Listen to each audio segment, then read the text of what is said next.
السلام عليكم سو هذا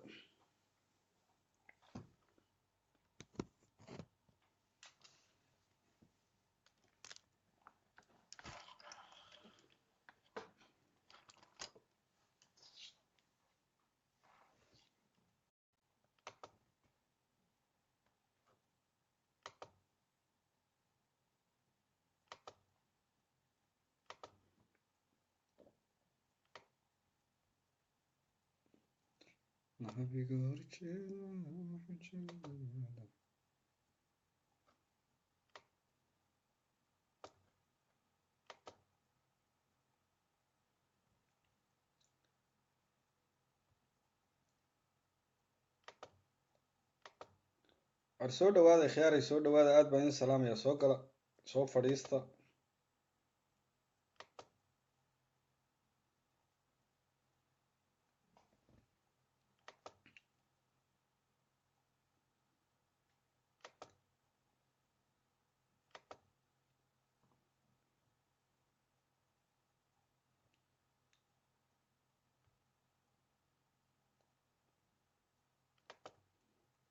aha soo dhawaada soo dhawaada soo dhawaada وعليكم السلام ورحمة الله وبركاته daahir cabdiraxmaan soo dhawow caw barnaamijku gudaweyn yahay martiba inoo joogta waxyaaba badan baa lagu soo qaadan doonaa bal soo fadhiista kursi soo qaata nimayo وعليكم السلام ورحمة الله وبركاته maqalku okay ma yahay maqalkayga okay ma yahay hadduu maqalkayga okay yahay isoo sheega hadduuna okay ahayna ii sheega وعليكم السلام ورحمة الله وبركاته ma martidaad ku jiraysaa waa warcada soo dhawow haye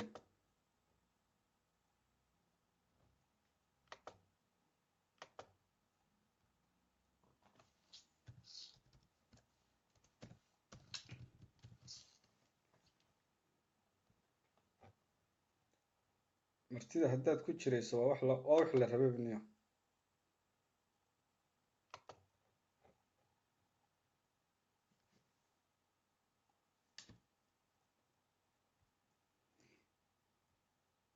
maxaa ka cusub Ethiopia xaaladaha Ethiopia maanta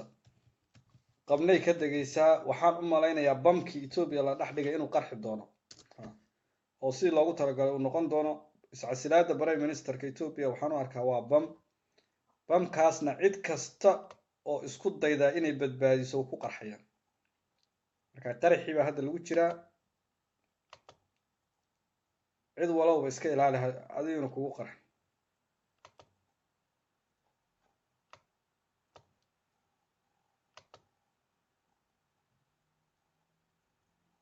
sii sheer gareeya barnaamijka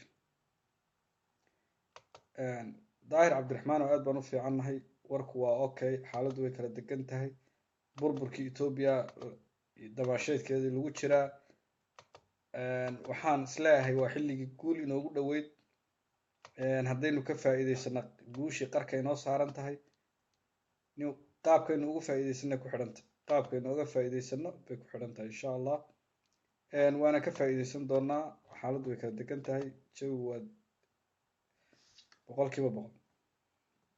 soo dhawaada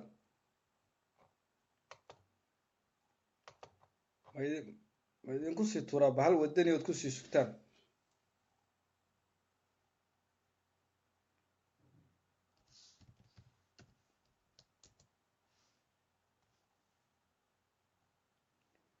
intii laysu imanayo marketing your business on the internet, am I right? If that's all you're interested in, then click on the skip button.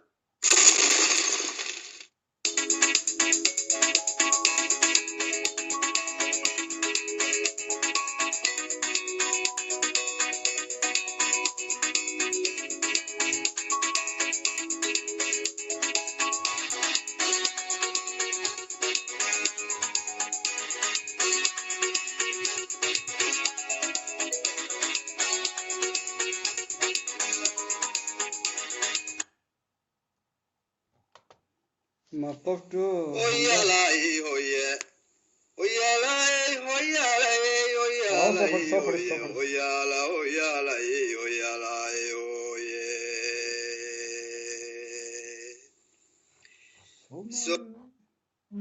Somalidan dhidhiyay dhaxama qashinay dhankastaba ha joogee dadkan dhiiragelinaynay dadkan dhiiga hoos iyo qalbiga wada dhalaalsinay runtii loo dhakaabiyo dadkan dhabadda u sheegnay dharaariyo habeen qayladan kor u dhawaaqaynay ujeeddada dhankii loo watayee layska dhaadhiciyey intaa dhinac marsaani waa kuwan garasha dheerayne soo dhawaada khiyaarey aad baan idin salaamaya caqligay ka dhaawacan yihiin waana shay dhabaye dhandhama bas waxaa ka dhigay dhuni raacnimaye raggiisi aabbayaasheen dhalay baa dhaafay hadal weyne maamaayaday noo dhaheen midanka soo dhigay intaad sacaabadow dhigan lahayd nacab ku dhudaya si u dhoomo inaad buuxsatay oo dhereegtay ku mudo dhafoor xun iyo cadowgaagu iyo dhubni ka garane waxaa loogu soo dhaashada dhux sagaaraahe markaad hadalku geestu u dhacay si dhadhamaysana dhudhunkeeda taalama lahayn dheefka raadsadaye macnuhu waa dhigaalama barye ceebka dhowrsadaye wanaagii dhulkiisana qofkii dhibiya howlmooda ee caloosha inuu barnaamijka inoo sii sheergareeya wax yar kadib uu inoo bilaaban doonaa martida inoo joogta waxyaabo badan baa lagaga hadli doonaa insha allah iyo dhunta kii wuxuu marshiyo lacagii dhandhanto oo sidaa dhurwaagii ka dhigan cunayay dhiiggiisa labada dhamaasan ee qalbiga dhagaxa loo saaray waa dhega dameer oo kale wax isma dhamaane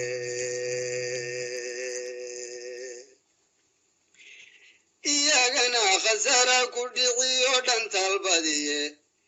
insha allahu kii xumaa dhisa wuu dhutiinayaaye kii dabin dhadbaayaba isaga dhadka hawgalaye aan ku dhaafo meesha dadkan dhimanee noolayne dhallinyarada soomaaliye calanka dhowraysa ee inuu dalkoodu dhismiyo dhaqankee doonaysa inkastoo dhallaaniya gabow ciidan lagu dhato oon dheeligow diidnayoo xididka loo dhaabay dhaqdhaqaaqa meelaan casrigu weli ku dheerayne khiyaare aad baan idiin salaamayaa dhammaantiin soo dhawaada gobaygan waxaan rabay un inaan kusii sugno marti baa inoo iman doonta waxyaabo badan baa laga hadli doonaa oo faa'iido inoo waxaa laga hadli doonaa marxaladan etoobiya hadda gashay iscasilaada prime ministerkii maqaarsaarka ahaa ee etoobiya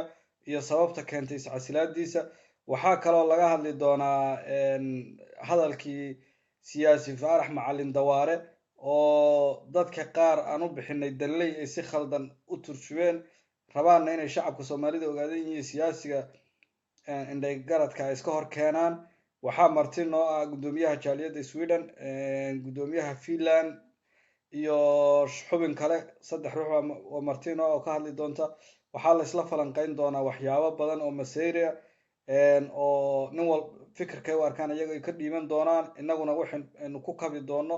soo dhawaada inoo sii sheergareeya barnaamijka si aynu uga wada faa'iidaysano waxaa lagu jiraa marxalad kala guura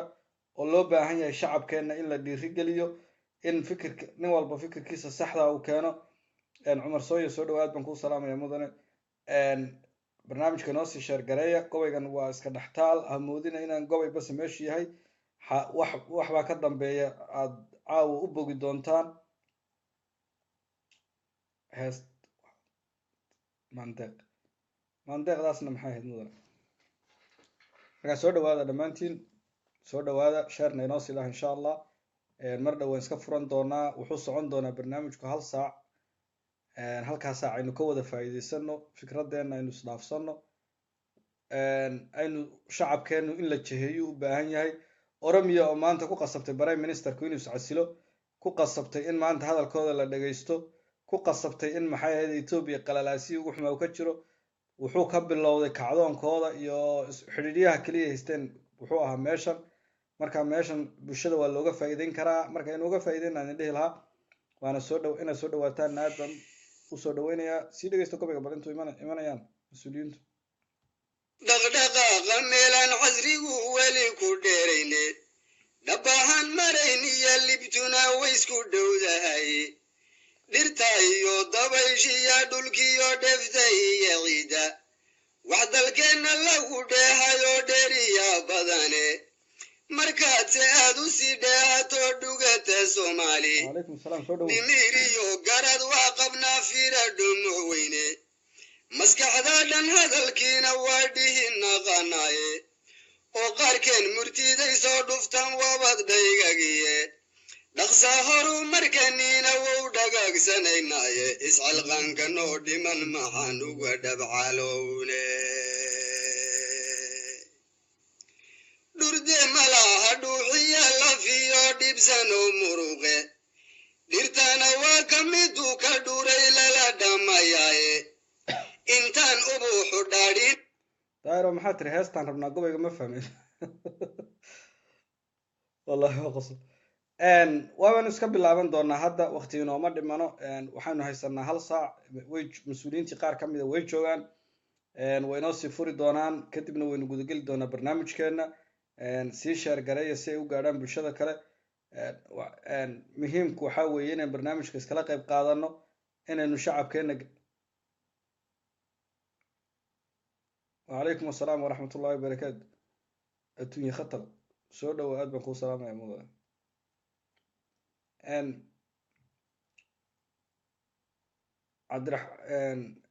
عبدي وهل يمت شوكتا موضوع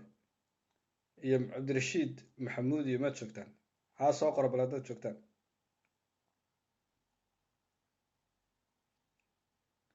سودا وهذا خياري سودا وهذا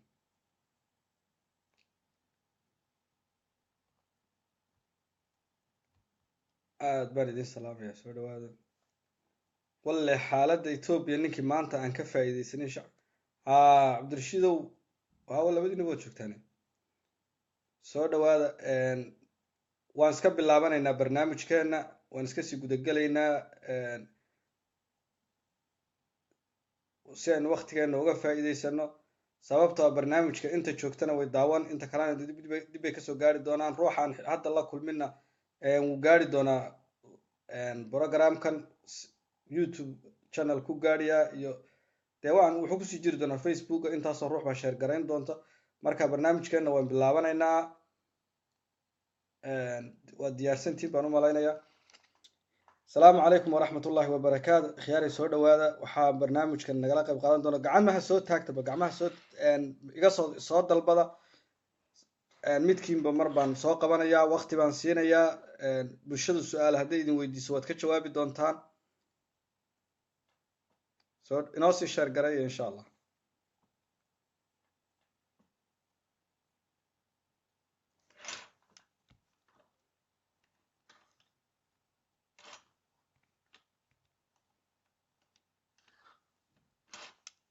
isku day inaan soo qabto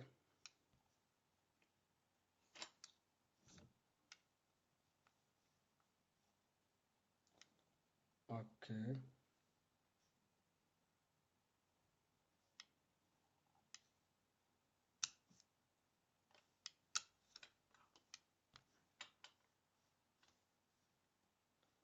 okay عبد الرشيد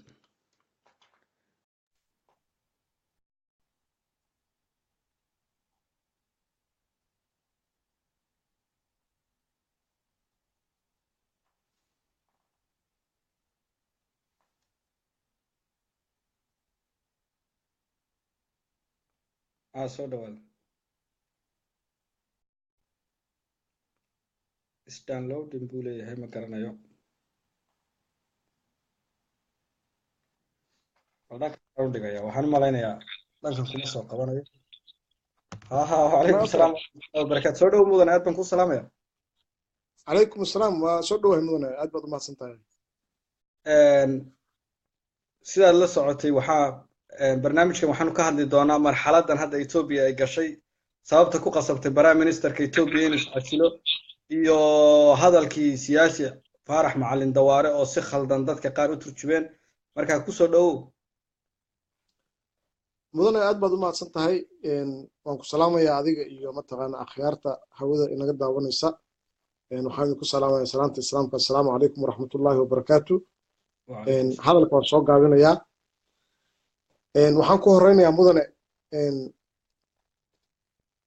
hadalka faarax macalin laga sheegay mataqaanaa qandaraasley صح ama danley dadku u yaqaanaan anugu qandaraasley aan u aqaano صح in ay raadinayaan wax uun shacabka ogaadeynaya iyo shacabka soomaaliyeed wax isku dira wax hoos u sii dhiga wax mataqaanaa fogeeya mataqaanaa xorriyaddii ay raadinayeen waxay doonayaan intay ay nool yihiin in ayna xorriyad aan la helin waxaa la yidhi mataqaanaa muxuu ahaa nin gabayaa hore wuxuu yidhi baadida nin baa kuga daydayo daalna kaa badane waan se doonayn inaan hesho haddaayn abidkaaye nimankani macnaha meeshaasi ku sifoobeen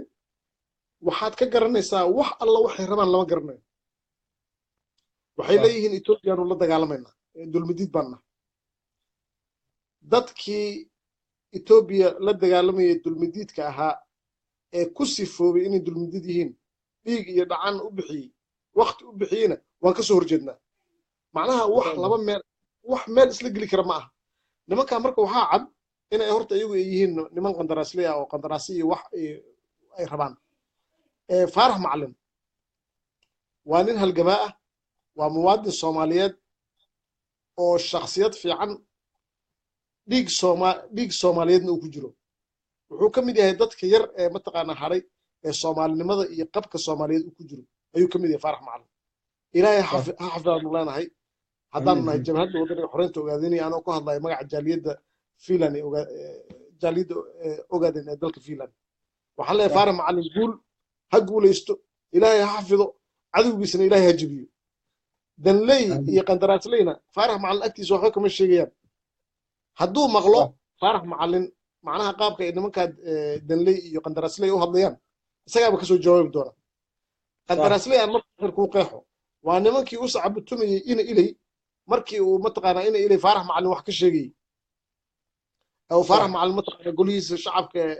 jigjigo ku dhex caynayay nimankii sacabinayay ayaa hadda faarax macalin baa sidan yidhi faarax macalin baa sidaa yidhi war faarax macalin wuxuu yidhi jabhadda wadaniga xoreynta ogaadanaya waa niman raga way dagaalameen صح intaasoo sane ku dagaalameen waxaa laga yaabaa wada hadalkan iyo tigraag ay wadaan tigraag waa niman khiyaano badan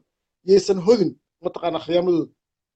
صح hadalka saas buu faarax macalin u dhigay hadalka intaasuuna صح ka rabay iyaguna qaab kale iyo waxyaabo kale iyo si kale oo aan mataqaanaa aynan u joogin ayay u isticmaaleen marka mar kasta inaa mudane waxaa haraya waxa xaqa ah صح baadilku maalmo ayuu carcararaa maalmo ayuu facebook wax ku qorqoraa kadibna waa la waayaa horaanu صح weyne cabdinuur baanu weyne sheekh ibraahim dheeraanu weyne waxaanu weyne mataqaanaa muxuu ahaa intaasoo waxyaabood oo mataqaanaa muxuu ahaa ina soo dhex gala oo carqalad badan حقيق وي iyaguna macnaha wakti un bay leeyihiin waktiga shaydaanka mataqaanaa yaraa ina kayda shaydaanu kaana daciifa maan doontaa marka nimankaas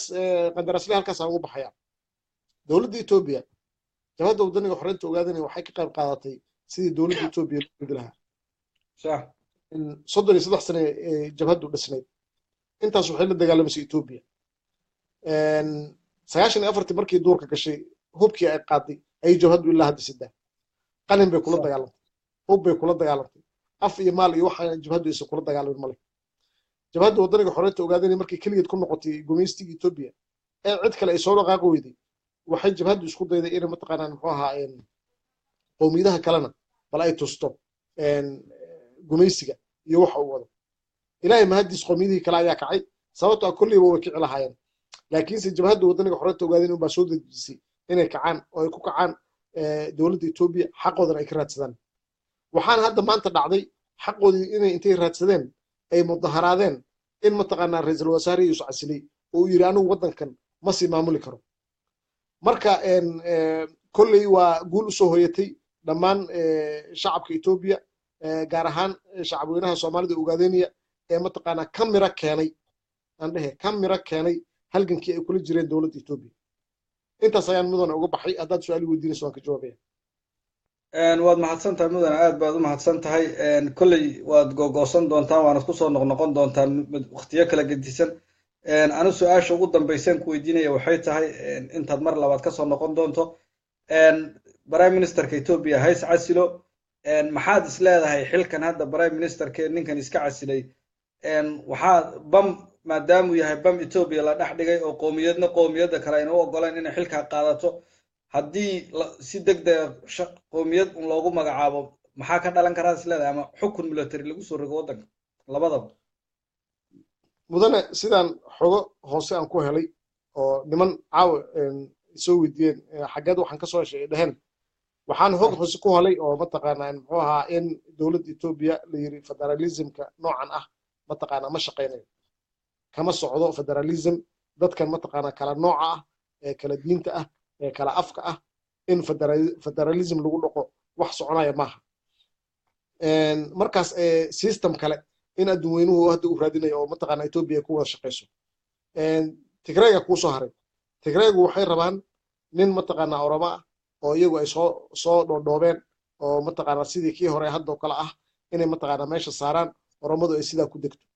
laakiinse anigu waxaan mataqaanaa aaminsanahay in oromadu aysan arrintaa yeeli doonin ay ka kici doonto sababtoo ah waxay soo wadaan kii hore ee arrimaha dibadda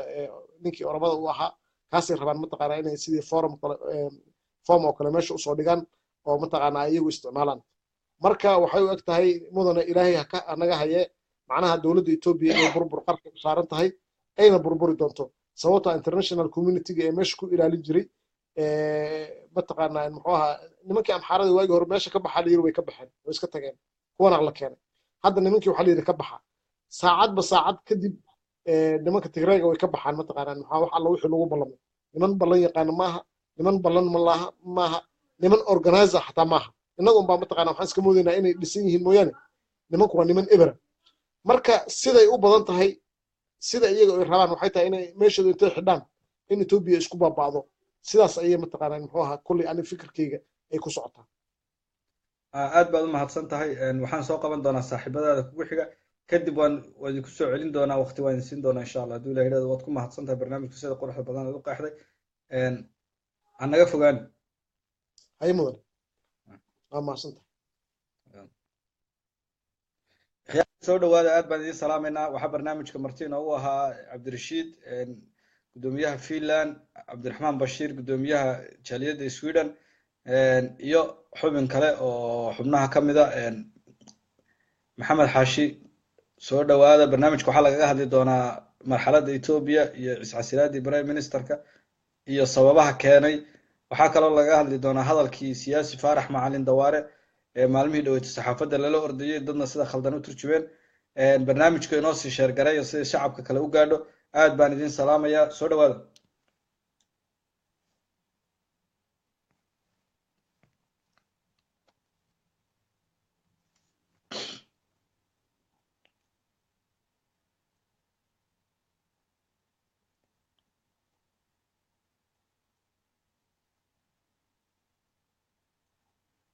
وعليكم السلام ورحمة الله وبركاته سجل سودو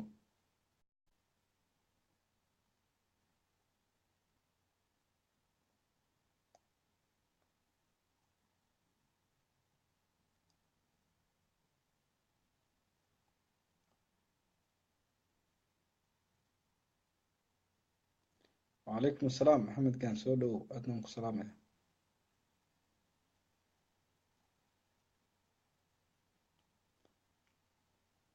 soo dhawaada khiyaaray soo dhawaada inoo sii sheergareeya barnaamijka waxaynu ka hadlaynaa wax danteena waxaynu ka hadlaynaa marxaladan kala guurka etoobiya sidaynu uga faa'iidaysan lahayn waxaynu ka hadlaynaa shacabka soomaalida ogaadeen iyo sidaynu jahayn lahayn dhammaantiin soo dhawaada aad baan kuu salaamaya hal mar oo kale aan ku celinaya iga diiday weheliye aan ku celinaya mar kale insha allah weheliye bashir iga diiday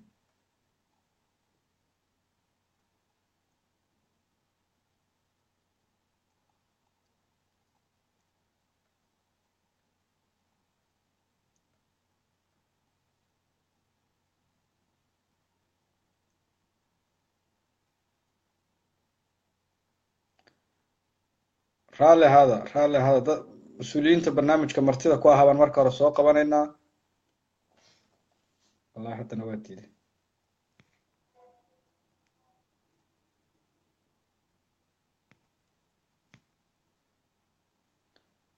iga raalli ahaada, waa idin soo qaban doonaa. idinkana waxaan rabaa inaan mas-uuliyiinta barnaamijka martida inooga aha marka hore aynu soo qabanno, afkaartooda aan dhegaysano, kadib shacabka aynu usoo gudubna hadduu ilaahay yidhaahdo. waxay noqon doontaa mas-uulka hadduu sidan xagga mobileka weeye. mudane waxaan kaa codsanayaa mobileka inaad gudub u qabsato, meesha kore ee calaamada wareegtana aad furto. hadday taas noqon weydo waxay noqonaysaa inaan mobilkayga taago.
raalli hada war raalli hada bal khadka xumaaday.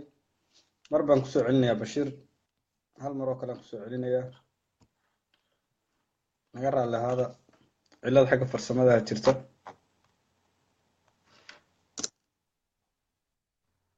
So you're here because you want to learn how. soo dhow mudane, aad baan ku salaamaya. waan dhawahay, waa mahadsantihiin aad iyo aad. sidoo kale waan islaamaya. waad la socotay barnaamijka. kusoo dhowow. waxaynu kaga hadlaynay marxaladda Ethiopia hadda gashay,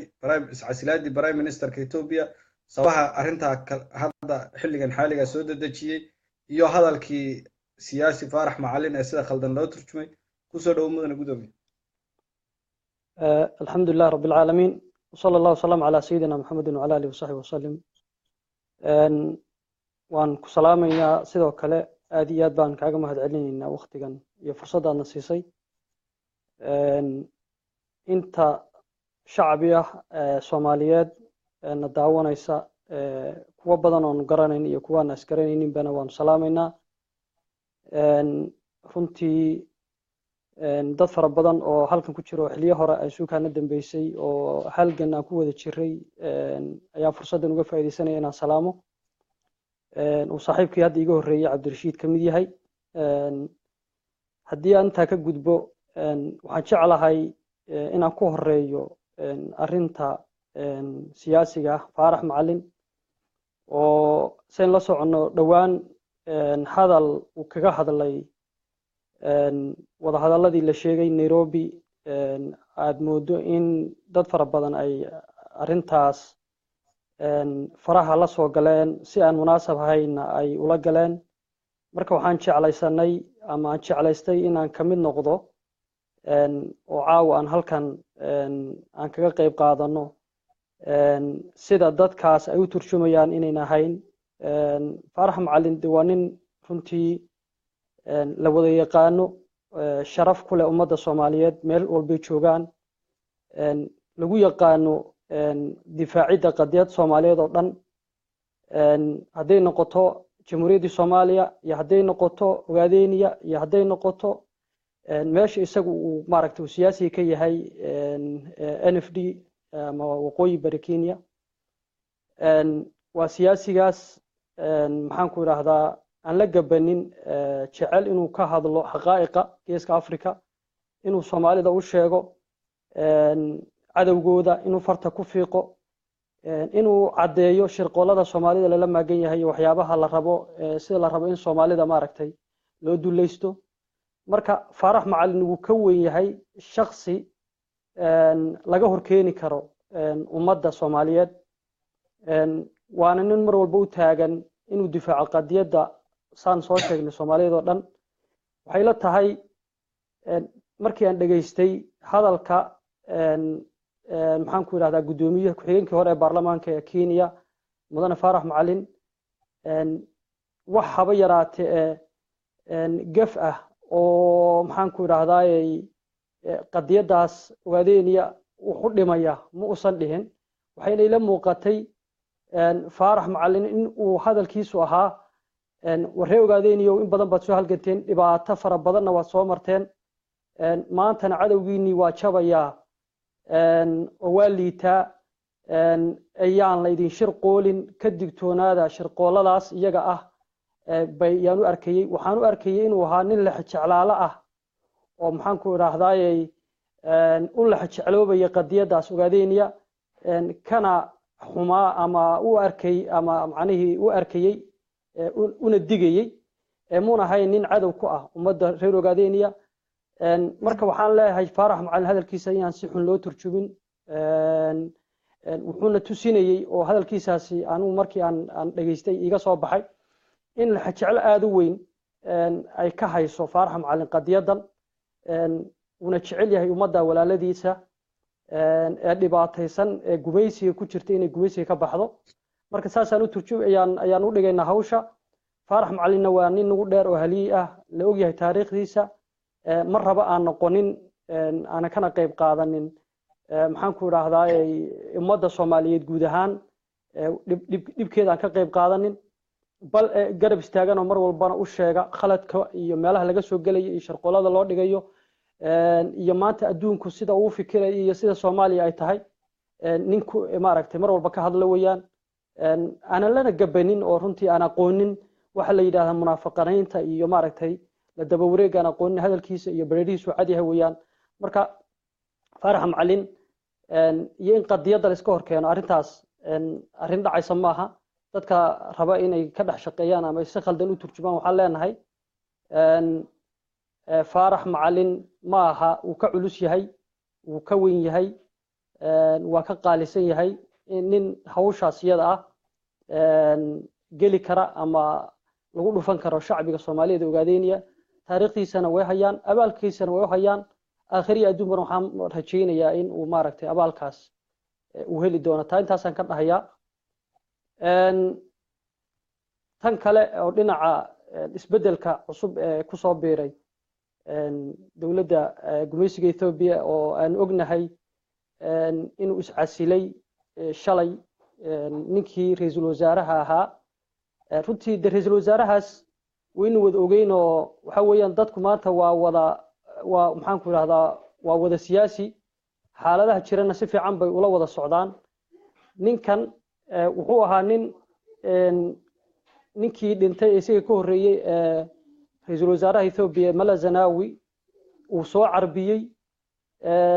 uu keenay meeshan uu keenay sababta uu keenayna ahayd ujeedada uu keenayna ahayd in uu maaragtay uu ahaado boos celis uu ahaado isagoo ku fogeynayay qoomiyadaha kale sida Oromadoo kale iyo Xabashidoo kale iyo walyahaas uu isleeyahay xukunka yeenan ka yaabanaa inay ku qabsadaan ama awood ay ku yimaadaan isagoo oo maaragtay kaga hortagaya ayaa ninkan wuxuu ahaa inuu soo dhisay nin uu isagu soo saaray waxna wax uu macnaheedu soo qorsheeyay ay ahayd markii Mala Zenawi dhintay oo ninkan meesha yimidna ninkan wuxuu ahaa nin aan awood badan lahayn oo ay hareeraha ka fadhiyaan jananada Tigreega ah ayna ku dulmaamulayeen waxana ka qaban kari waayay runtii dhibaatooyinkii uu kaga tagay kaligi taliyii hore ay ka horeeyay Mala Zenawi waxba uu ka qaban kari waayay marka uu ku fashilmay marka culays badan oo dhinacii qoomiyadaha ah culays caalami ah oo adduunkii ah iyo wuxuu u dhaxeeyay culayskii Tigreega oo ah noo fuli waxaan anagu rabno waxaan ahayn ma fulayo waxaan anagu rabnayn anagu rabin ma soconayo marka de markii uu arkay inuu waxba wadi karin uu ku fashilmay wadankana uu arkay inuu wadankani faraha ka baxayo waan ognahay waa nin ka soo jeeda maxaan ku yiraahdaa koonfurta shucuubta koonfurta shucuubta koonfureed Ethiopia waa markii ugu horeysay oo nin qoomiyadaas ka soo horjeeda uu yimaado macnaheedu awoodda inta leeg Ethiopia ka qabto uu yimaado taariikhda intaan ognahay runtii iskaga muna sii daayeen ciyaar waad ogtahay Afrikaanku waa jecel yihiin madaxtinimada iyo awoodda iyo mansabka iyo in halka yimaadaan way jecel yihiin marka waxay ku tusaysaa culayska haystay dartii iyo rajo la'aan uu ka qoostay in ay wax la dhaho Ethiopia ay sii socon doonto oo wajigan ku sii socon doonto rajo la'aan ayaa isaga macnaheedu uu og yahay ayuu uga tagay baan dhihi karaa laakiin waxa isweydiin mudan maxaan ku raahdaa ma noqonaysaa xal iscasilaadiisu xal ma noqonaysaa oo dhibaatadan iyo kacdoomadan iyo dagaaladan iyo maxaan ku raahdaa dhiigga faraha badan ee daadanaya iyo xaaladan cakareed ee Ethiopia ma ka bedeli doontaa anigu waxay la tahay inayna waxba ka bedeli doonin hadday Oromo keenaan iyo hadday ku kala keenaan laana waxay Tigray ma rabaan qof sida ay Tigrayga u fikirayaan ka fikir duwan iyagoo meesha jooga inuu yimaado oo ay isku awood yihiin ma rabaan waxay rabaan qof ay sida remote-kii isticmaalaan wax iyagu jecel yihiin ka fushadaan waxay rabaan iyaga u sameeya ayay doonayaan inuu meesha keenaan haddana arrintan waad aragtaayoo waa la baraarugay arrintaas waa laga soo gudbay 20 iyo dhowrkii sano Tigraygu waddanka maamulayeen bay u soo martay hadda qoomiyadii oo dhan way istaageen waxay dhaheen maya arrintaas ma soconayso Oromana kama yeelayso Xabashi kama yeelayso macnaheedu maxaan ku yiraahdaa cid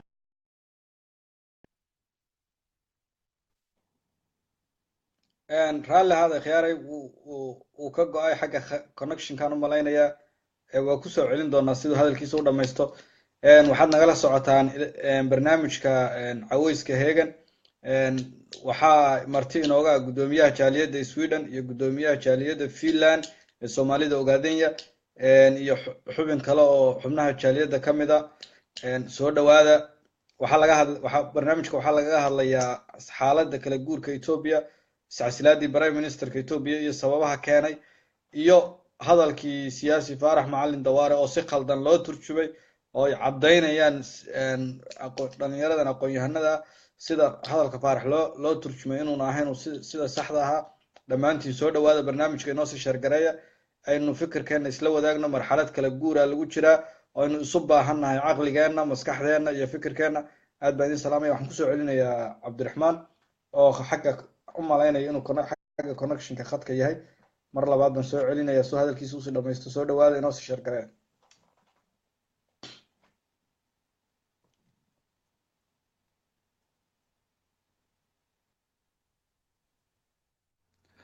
soo dhaw ka xagga connectionka khadka ka baxan malaynaya waxaan malaynayaa maaragtay gacanta iyo maaragtay waxay tahay ma aqaano hal mar baan go'ay aad iyo aad baa u mahadsantihiin kolley kana raali ahaado xogaaga yar dhinaca farsamada ay nagu dhacday marka waxaan u malaynayaa marka in ayna noqon doonin aan haddaan hadalkayga dhammaystirto inayna xal noqon doonin qof kasta oo yimaada sababtoo ah Tigraygu saan sheegnay waxay rabaan qof ay maamushaan qoomiyadihiina waxay soo taagan yihiin waxay leeyihiin maya waa intaas way nagu filan tahay hadda Tigrayow waa la idin arkay waxaad tihiin waa inaad meesha banaysaan marka waxaan malaynayaa waxba yar khaldan xagga aragtida codka ma la maqlaa codkii aragtidaba okay way gacantaadun ka qaad okay way marka waxa weeyaan waxa saan u arko waxa weeyaan inayna xal noqonaynin qof kale oo bedela xalku waxa weeyaan Ethiopia hadda ay xalka kaliya waxa weeyaan Ethiopia adduunkuna uu arkayo waxa weeyaan in ay Tigrayga gacanta looga bixiyo Ethiopia marka haddii Tigray gacanta looga bixiyo Ethiopia ma sii socon doontaaba iyaduna meesha taala Tigray ma rabaan Ethiopia oo taagan oo nool inay faraha kala baxaan oo ay dhiibaan ma rabaan marka waxay noqonaysaa inay meeshaas civil war uu ka bilowdo qoomiyada la isu laayo wax Ethiopia la dhahan uusan jiri doonin marka taas ayay ku socotaa waxa weeyaan dastuurkii iyo xeerkii waddanka u yaalayna Tigreeb ayaa jeeb ka gashaday cid ay wax u ogol yihiinna ma jirto ogaadeynayay ku bilaabeen oo dhibaatadii u fara badnayd ay ka geysteen iyagoo isticmaalaya saynu la soconno de macnihii cabdiilay iyo kuwii la midka ahaa ha u daraado cabdiilay oo ahaa macnihii ninka fuliyey qorshayaashii ay Tigreegu ay u soo dejiyeen si dhab u fuliyey dadka reer ogaadeen xasuuqay meel xun gaarsiiyey sidaas la mid ah Oromiya maxaan ku raahdaa ahmaaradii anfar ani qoomiyad maanta mahad sheeganaysa oo leh maamulka Tigreegu 27 sano ay haysteen ama waddanka intii dhowr iyo 20 sano maamulayaan hal qoomiyad oo maanta ku qanacsan ama raali ka ah sida ay wax u maamuleen ma jirto marka waxaad moodaa riwaayadii ahayd federalismkii inay shaqeyn weyday wayna adag tahay maxaan ku raahdaa federalism oo macnihii qoomiyada ah oo ethnic ah inuu shaqeeyo aad bay uga adag tahay walibana waddan Ethiopia oo kale ah marka waxaan aaminsanahay inuusan jiri doonin xal qof kasta oo la keeno oo lagu soo bedelo disangale lagu soo bedelo Hayla Maryam waxa weeyaan ma wadi doono maxaan ku raahdaa waxba kama bedeli doono maanta xaaladda Ethiopia siday tahay marka de Hayla disangalena waxaan ku raahdaa wuu arkay culayskay leedahay buu arkay waxba wuu wadi waayay wuu ku fashilmay ballanqaadyadii uu adduunka ka qaadayay ahaa inuu isbedel sameeyo ayaa shaqeyn waayay kacdoomadii wadahadaladii uu kula jiray iyo waxyaabuhu ballanqaadayay baa socon waayay waxaas oo dhan waxay ka socon laayihiin waa jabhadda TPLF nadan ay cidna xukumin sharcigiina jeebka gashaday weeyaan wax walba laga wadi laayahay marka de culayskee saaraa waad arkaysay qolyahan Oromadu waxay soo qoreen markiiba ninka xabsi buu ku jiray xabsigiiba waan soo dhaweynayno xabsigii ka baxo ay soo qoreen marka saas weeyaan Ethiopia waa sida wadadii ay waxaad moodaa waxay saartay wadadii burburka mar hore cagta soo saartay laakiin waxaad moodaa hadda xawli inuu ku socdo xawli adag inuu ku socdo hasaate waxaa su'aasha kale iyaduna isweydiinta mudan waxa weeye innaga ka Soomaali ahaan ka reer ogaadeen ahaan markaan idhaahdo ka reer ogaadeen ahaan ma aha qabiil inaan ka hadlayo waa macni waa Soomaali Soomaalideenaas waddankaas leh ee walaalaha ah ee dhaqanka iyo diinta iyo dalka iyo afka iyo wax walba ka dhaxeeyaan abti iyo maaragtay iyo seedi iyo maxaan ku rahaa adeer isu wada ah iyo habaryar iyo isu wada ah waxa weeyaan seen uga faa'iideysan doonaa taa weeye su'aasha in maaragtay la isweydiiyo mudan weeye seen uga faa'iideysan doonaa ma inagu isjiidayno oo isku mashquulsan oo leh maxaan ku raahdaa sidii 1991kii reer walba uu rabo inuu urur samaysto ayay inagu imaan doontaa arrintu mise intaan hadda garanno oo maskaxdu inoo shaqeyso ayaynu u midoobi doonaa maxaan ku raahdaa waxyaabaha inagu soo foolle culeysyada badan ee soo socda iyo isbedelka ka soo socda Ethiopia iyo Geeska Afrika inaga u diyaar garownay oo maskaxdeenu shaqeysay way inagu imaan doonaan marka su'aasha isweydiinta mudan taas weeyaan waxaan ugu baaqayaa cid kasta oo qabta waa la kala fikir duwan yahay wadooyinka loo kala mari karaa way kala duwanaanaysaa laakiin waxaan ugu baaqi lahaa qof kasta oo ummadaas dan u haya ama qof kasta oo jecel ummadaas inay guuleysato dhibaatadeeda ka baxdo in uu waxyaabo badan oo isagu aaminsan yahay uga tanaasulo ummadda darteed inuu uga tanaasulo oo uu jeebka gashado wixii isaga gaarka u ahaa oo uu aamino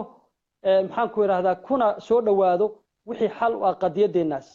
xal u ah laana waxa yeelay haddii ay guuleysato qadiyada guud qof kasta wuu guuleysanaya laakiin haddeen guuleysan weyna maanta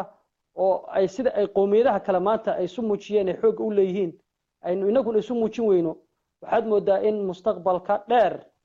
ee soo socda inay qadiyadeenu ay god ku dhici doonto sida laga soo saarana ay adkaan doonto marka intaasaan jeclaan lahaa inaan la wadaago anoo hadalka ku dheeraaday kolley dee maaragtay marti kalena waa waxaan ku yidhahdaa meesha waa nagu sugaysaa aad iyo aad baa umahadsan tihiin waa fursaddan aadna siiseen asalaamu calaykum waraxmatullahi wabarakaatu وعليكم السلام ورحمة الله وبركاته قدومي وحان ربا inaan ku weydiiyo intaadan bixin fursaddan aan uga faa'iidaystay inkastood mar labaad inaad soo noqotaan laga yaabo oo inku soo celiyo microfonka haddii ay isku dayaan nimankani inay xukun military sida hadda wararka soo yeedhaya ay waddanka ku qabsadaan ninka xukunka military ee 3 bilood sheegayna uu prime minister waddanka kasii ahaado xukunka military lagu sii dheerso uu kusii dheeraysto cawaaqibka ka dhalan kara muxuu yahay waa su-aasha labaad aan ku weydiinaya waxaa weeye nimankan hadda ay sheegteen carabka aad ku dhufateen ee raba hadalkii Faarax inay bedelaan iyagoo iska dhigaya dad shacab ah oo danaha qadiyada wada laakiin aan ahayn maxay faa'iidada ayaga ugu jirto kale yihiin baad isleedahay labadaas su'aalood dad hore ku horeeyo haddii waddanka ay noqoto in ay xukun military lagu soo rogo horta xukun military waddanka uu ka shaqeynayay marka horeba waxaan dimuqraasigan lagu sheegayo iyo waxaan wuxuu ahaa afka ayuu ahaa laakiin sida practical ah ee shaqeynaysay xaqiiqda ah waxa weeyaan waa xukun military sababtoo ah haddaan ka tusaale soo qaadano waddankeena ogaadeenaya ma sharci baa lagu maamulayay ma si dimuqraasi ay dadkeenu ku noolaayeen ma rabitaankooda ku hadlayeen hal qof oo maanta waddankeeni jooga oo si xor u hadli kara ma jiro waad og tahay marka waxa weeyaan waddanku marka horeba xukun military buu kusii jiray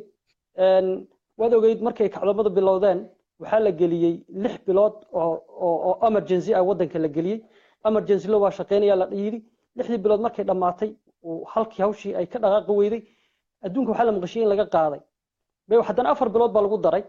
4 bilood haddana markay dhamaatay waxaa la yiri waanu qaadnay laana de ceeb bay ku tahay inay dhahaan haddana waa ku sii celinaynaa Ethiopia waan ognahay waxa Ethiopia ku socotaa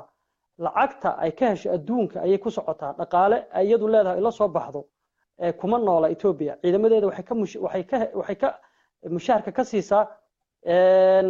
waxa adduunku ay siiyaan bay ka siisaa waa dawladda faqiirka ah marka xukunka arintii sidii bay sii ahayd laakiin afka waxa laga yiri waan ka qaadnay arintiina way dhamaatay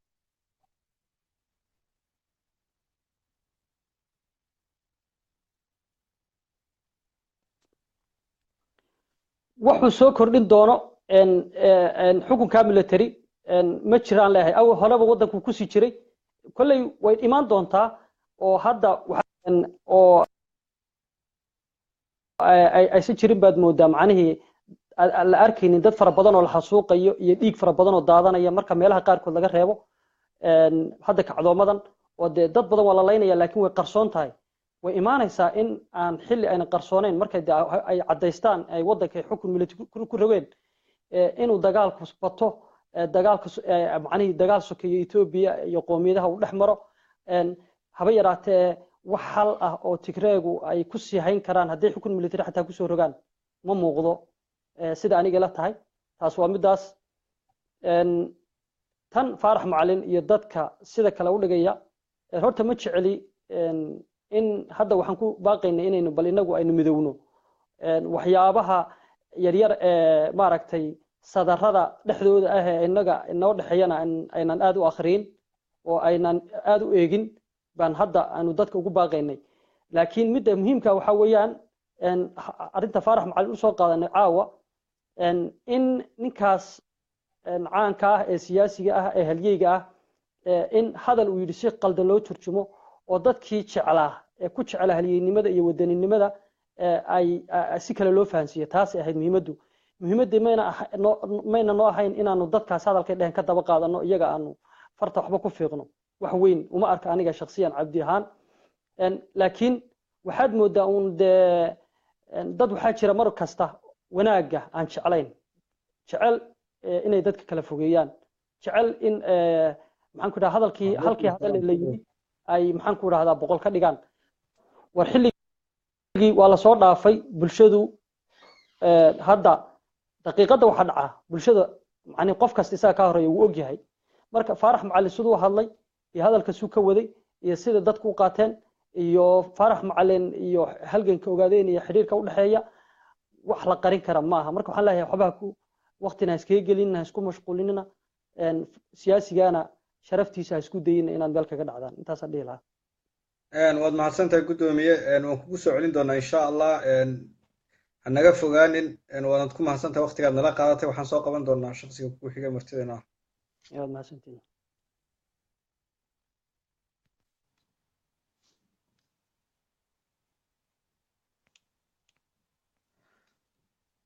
khiyaari soo dhawaada aad baan idin wada salaamaya dhammaantiin. barnaamijka horta inoo sii sheergareeya. midda labaad waxaa barnaamijkan aynu kaga hadli doonaa isbeddelka geeska africa gaar ahaan etoobiya, iscasilaadii prime ministerka etoobiya iyo sababaha keenay, hadalkii faarax macalin dawaare siyaasiga soomaaliyeed iyo qaabkii loo turjumay.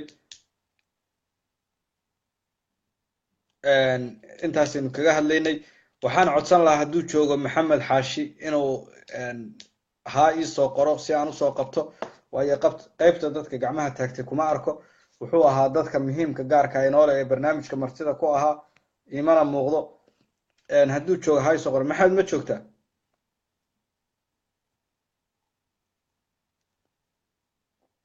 maxamed xaashi ma joogta? haddaad joogta haa ii soo qor si aan kuu soo qabto insha allah.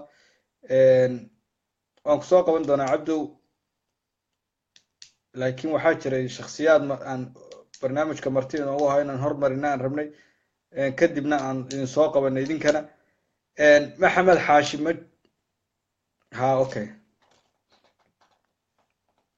waan soo qabanay.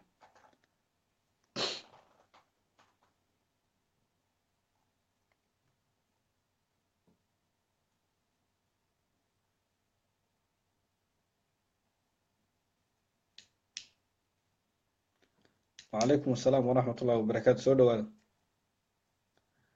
إن شاء الله waa idin soo wada qaban doonaa.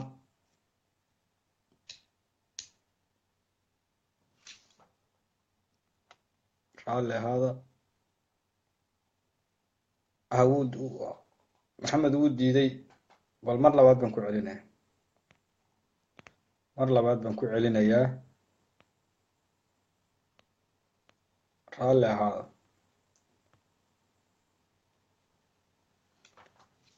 Okay.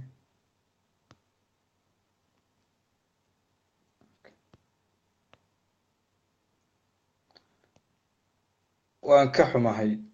maxamed wuu diiday. maxamed haddaad maqasho connectionkaagu wuu xun yahay, bal xagga connectionka iska fiiri. waxaan u malaynayaa cillad xagga farsamaa jirta. waan taraygareeyey, waan kusoo qabtay. muddo marka aad khadka ku jirto ma soo baxaysid. wuu diidaya no answer buu leeyahay gesti. insha allah waan kugu soo noqon doonaa. hal ruux oo shacabkaan kaa horreysiinaya hadduu ilaahay yidhaahdo, adna waan kugu soo noqon doonaa. cabdi cumarawe.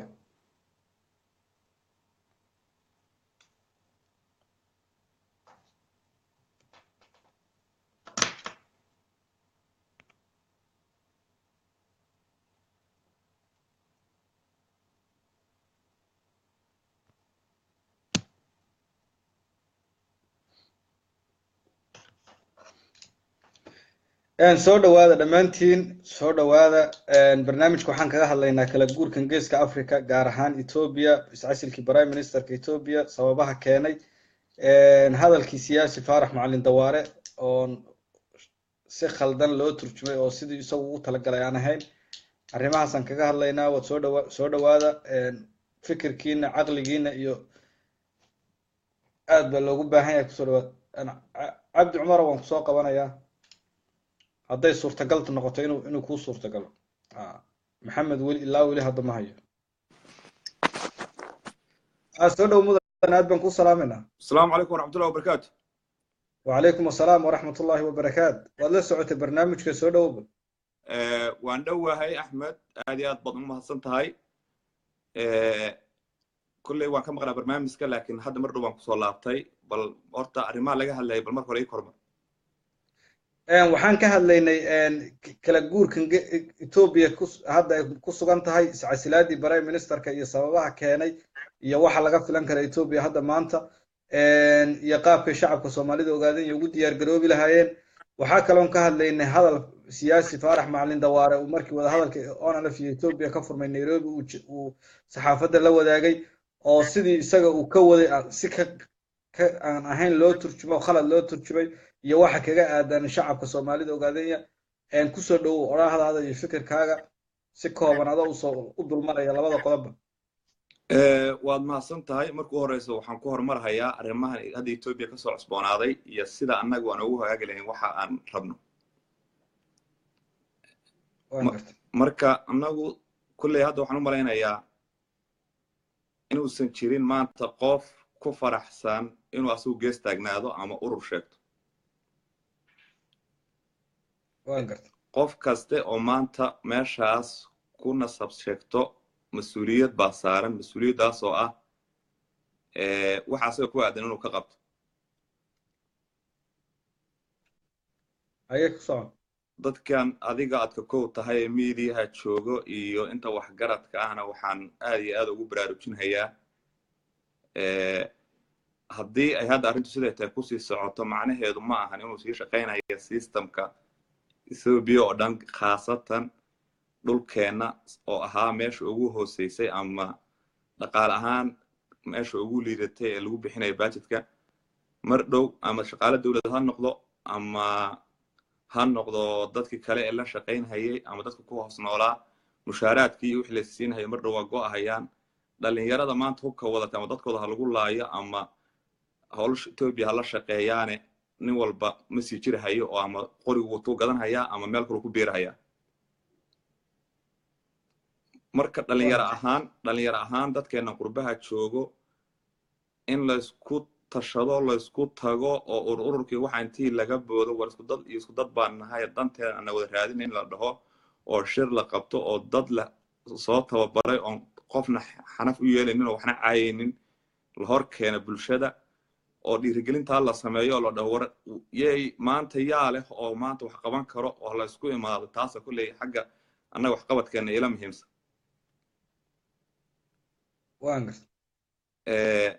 oo isku tashi la sameeyo oo la balaarugo oo markuu horeysa nin walba wadanku joogo shir ku qabto kadibna dhowrka wadan isku dhow shir qabsadaan oo inta ka maqan cabsi ooga maqan ama wax kale ka filahayana markay meediyaha bari ka arkaan waxay ku qancaan ay arkaan oo bari moogi bari ku xiga la dhigay shirka labaad ku soo qayb galaan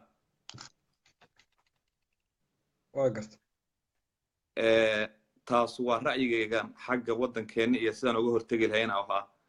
war maanta wiil dhinto oo qurbaha ka tagay inaan baahi loo qabin baan u malaynayaa laakiin dhaqaale ahaan waa loo qabaa baahi gudahana dadkeena waa joogaan oo dhalin iyo awood iyo shacabba ah laakiin waa in meeshay ku aadi lahaayeen iyo si u howlgeli lahaayeen wax walba laga garab istaaga taas anigu qabaa fikir ahaan maanta inaan gudaheena isku mashquulno hebel baa kan iyo hebel baa saan hay kanaad ahaan jirtay dhiig baan u saacabiye balaayan u soo dhigayna maanta muhiim ma ahane wada jirkeena muhiim ah haddaan wada jirkeena on maanta weynana meeshaan ka imaanay meel ka fog baan ku noqonaynaa صح intaas waa inta xagga gobolkeena midaan kale ee siyaasiga aad leedahay kulley hadalkiisana waan dhageystay wax weyn oo xanaf la kama arkaynin laakiin hadduu dhaha xataa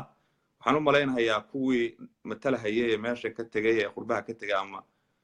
gudaha jooga inuusan oga lex jecla badnayn baan u malaynayaa shacab ahaan iyo siyaasad ahaantoona marka dee hadduu wax kasta faari macallin dhaha maca ooma arka dee inay maanta hadalkiisu oo urur ahaan iyo shacab ahaanba inuuna dhibhayo sababtay tahay qof walba meeshuu joogo ama meeshuu noo joogo waa loogyahay xaqiiq wey dadkan buunbuuninahayana kulley waxaan u malaynayaa haddaad dhahdo maanta war gudahan gelaynaa waan dagaalamaynaan waxay ku dhihin maxaad u dagaalamaysaan haddaad dhahdo qorigaan dhigaynaana waxay ku dhihin maxaad u dhigaysaan marka meel u roon ma jirto shacabkeennana waxaan leeyahay dad badanoo waxaa jira magaca soomaaliyeed kan soomaaliyeed oo niyo geli jira waxaa lii geli waa wada jirtaa waana kala jiraa dadka iyagu ayagaa raba inay isku tashadaan haddii annagu midnimo aan hello dadka maanta ku mucaaray dad badan baa ku taageeri marka dheelalowga iyo soomaaliya iyo soomaali weyn iyo waxaas laga hilmaamo waa dalkeeni dadkeena inuu sugaa la isgarab istaagaan leeyahay faarax macallinna waxaan leeyahay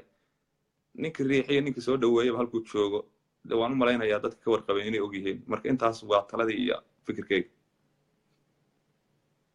صح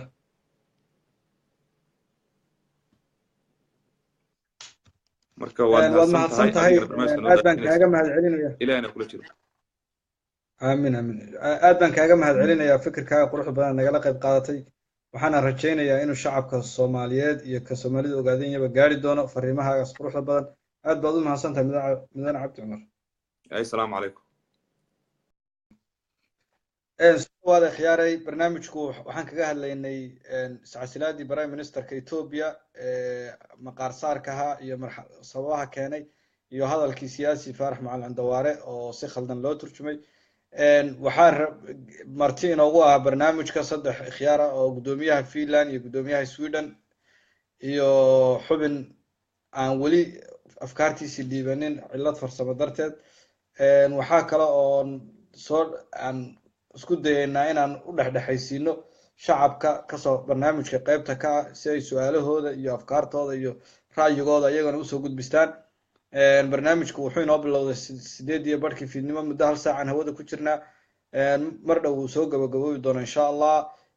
waxaan isku dayaynaa inaanu ka aqabtirno xagga saxaafadda shacabka Soomaalida ogaadanya si ayna u noqonin inagoo indhaha isku hayno baraarugin in marxaladda Ethiopia hadda ku jirta ay isbedesho waxaad xusuusataan oo haddii xusuusta dib loogu noqdo inaynu ku dayano aynu inagoo intaasan soo dagaalamaynay inaan haddana aynu dhan ina looga horreeyo aad moodo xagga saxaafadda iyo social mediaha facebooka laftigiisa in laga faa'iidaysto Oromia meeshay kacdoonkan ka bilowday ilaa hadda socdo lagana hagaya ilaa hadda oo waa shakhsi Oromia ka mid ah oo Facebook kacdoon ka bilaabay ilaa haddana magaciisa la xusaya markii la kacdoonayo waxay ku tusaysaa taasi inaynu maanta uga faa'iidaysan karno abaabulka shacabkeena iyo fikir sax ah inaan gaarsiino haddaynu social media wadadii loogu talagalay aynu u adeegsano oon xagga xanafta iska dayno waan kusoo qaban doonaa insha Allah sug waqtiga safka meel dheer bad kaga jirtaa hadegdeg adaaba ugu dambeeyaba maxamed xaashi ma joogaan u gartay waxaan siin doonaa shakhsi kale kadib waxaan ku soo celin doonaa mas'uuliyiintii martida inoo ahaa yaa ugu horeeya adduunya khatar okay soo isagoo ma qabsanayo waxaan ku xigsan waan isku dayi doonaa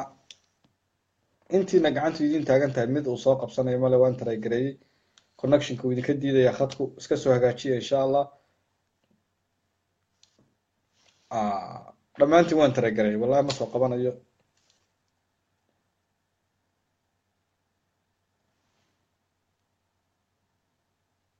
waan kusoo qabanaya hodan waan kusoo qabanaya insha Allah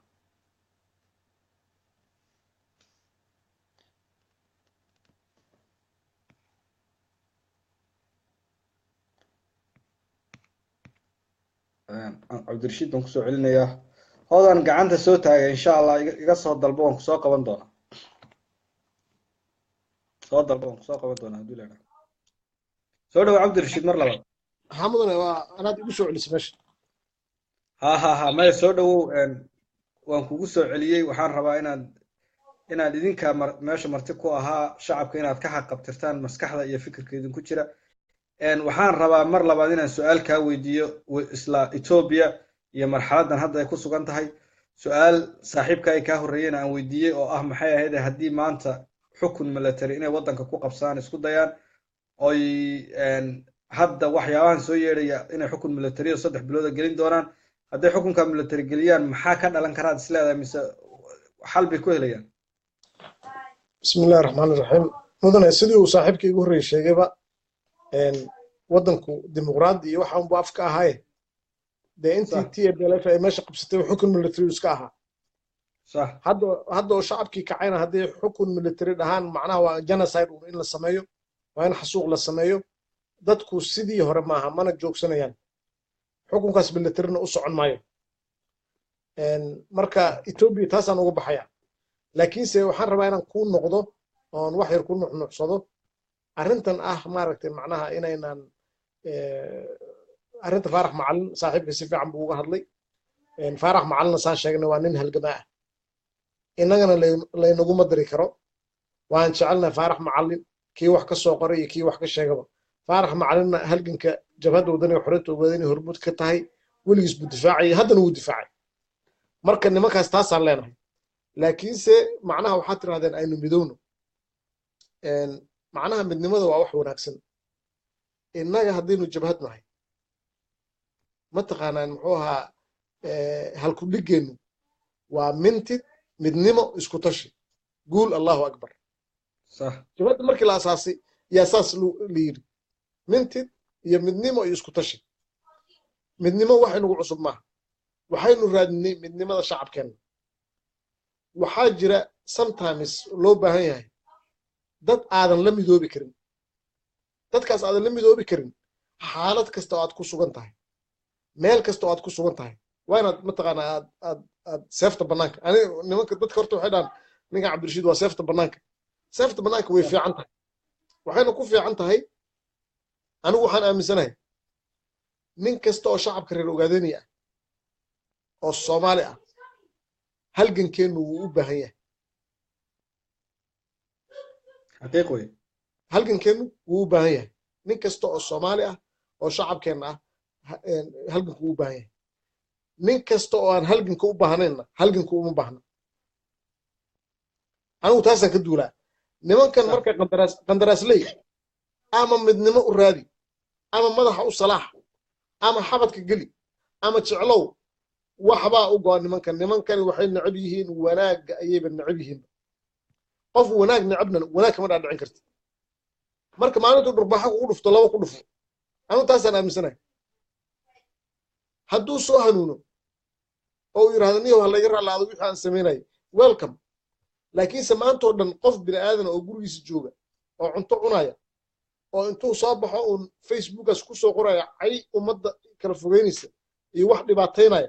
oo haddana isaga kaa dhigaya mataqaanaa sidii nin wanaagsan oo maaragtay wax wanaagsan raba annagu dulmidiid baan nahay annagu kanaan nahay annagu etoobiya waxaan ka soo horjeeda dulmiga la diidan yahay bala waxaasu maanta dhan ku haya taleefon bay isu diraan waanu la soconnaa qaabkay u socdaan iyo meeshay marayaan dadka noocaas camal ah anigu ma jecli inaan la midoobo aniga kolley de haddii laga fikrad bato oo mataqaanaa muxuu ahaa kolley anigu dadka dhanka loo fikrad batan raacaya laakiinse maanta waxaan taagannahay ninkii dhurbaaxo kugu dhufto laba ku dhufo anigu qaadiyadda noocaas camal ayaa geeska afrika ka socota haddii aana taa aynan samaynayna ma umalaynaya inaan horumar gaarayno marka nin munaafaqa inuu na soo dhex galo inaga daaya innagu aynu midowno inteena mataqaanaa xaqa jecel runta jecel aynu mataqaanaa muxuu ahaa focuskeena aynu saarno cadowga laakiinse nimankan kale ee meelaha ka qilqaylinaya maaha inaynu mataqaanaa muxuu ahaa isku dayno inaynu madaxa u salaxno intaasaan uga baxaya mudan waad mahadsantahay mudan insha allah hanaga ag fogaani marar badan baa laga inaan ku baahano su-aal ku weydiino waad ku mahadsantahay fikirkaaga saxda soo dhawaada khiyaare barnaamijka waa la wada socotaan waxaan isku dayayaa insha allah inaan shakhsiyaad ka mid a dadka dhegaystayaasha inaan soo qabto xagga gabdhaha weli gabadh maanan soo qaban hodan baan isku dayay inaan soo qabto iima soo qabsoomaye hodan waxaan kaa codsanayaa inaad soo dalbato oo leylan hadda soo qabanayaa laakiin leyli miya okay hodan meesha ka hooseysa meesha calaamadda ah bagekaas kusoo dhufo ay labada ruux ku sawiran yihiin kadib waan kusoo qaban doonaa insha allah si aad qaybtii gabdhaha aad u qaaddo fikirkii gabdhahana adoo xumbaarsan aan kuu soo dhaweyno laakiin weli maadan soo gelin waan ku sugaynaa intaad kasoo gelaysa insha allah markaad soo gashana waan kusoo qaban doonaa waxaan filayaa weli saaxiibkay maxamed xaashi ma joogo cillada xagga farsamada oo khadka ku timid waxaa marti inoo ahaa guddoomiyaha jaaliyadda sweden mudane cabdiraxmaan bashiir iyo guddoomiyaha jaaliyadda finland cabdirashiid maxamuud iyo xubin ka mid a jaaliyadda sweden maxamed xaashi maxamed xag cillad baa farsamada jirta waxaa lagaga hadlayay arrintii faarax macalin hadalkii maalinkii dhaweyd saxaafadda la wadaagay oo si khaldan loo turjumay iyo welibana iscasilaadii prime ministerkii maqaarsaarka ahaa ee etoobiya ee xabsiga iskaga jiray ee u dulqaadan waaya xabsigu ku jiro iscasilay iyo xaaladda etoobiya oo hadda moodo inay faraha kasii baxayso soo dhawaada khiyaaray dhammaantiin aad baan idin wada salaamaynaa caqligiina fikirkiina maskaxdiina iyo midnimadiina waa muhiim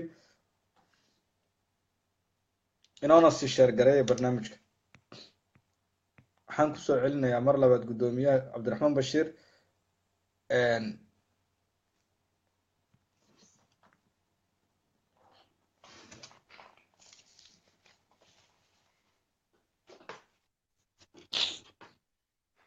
gudoomiye soo dhawo aad baan kuu salaamay cabdiraxmaan waan kaa qaaday waad mahadsan tahay waan soo dhowahay waxaan u malaynayaa saaxiibkan maxamed cillad xagga farsamada jirta gudoomiye ku soo dhawow mar labaad odhaahdaada maadaama dadka shacabka soomaalida ogaadan iyo leefka soo gelaya ay si talantaaliya usoo gelayaan barnaamijkana horeyna aad mar hore aad meeshan leefka oga hadashay haddana kusoo dhawow bal sii faahfaahi oo marxaladan Ethiopia shacabka soomaalida ogaadan iyo maxaa la gudboon baaqaad u diri lahayd maxay tahay dhalinyarada iyo shacabka dhammaan qayb kastuu yahay arrinta faaraxna maxaad kaga noqon ood leedahay halkaas waa madmadowba ku jiro yara turxan bixin lahayd waxaan u malayn arrinta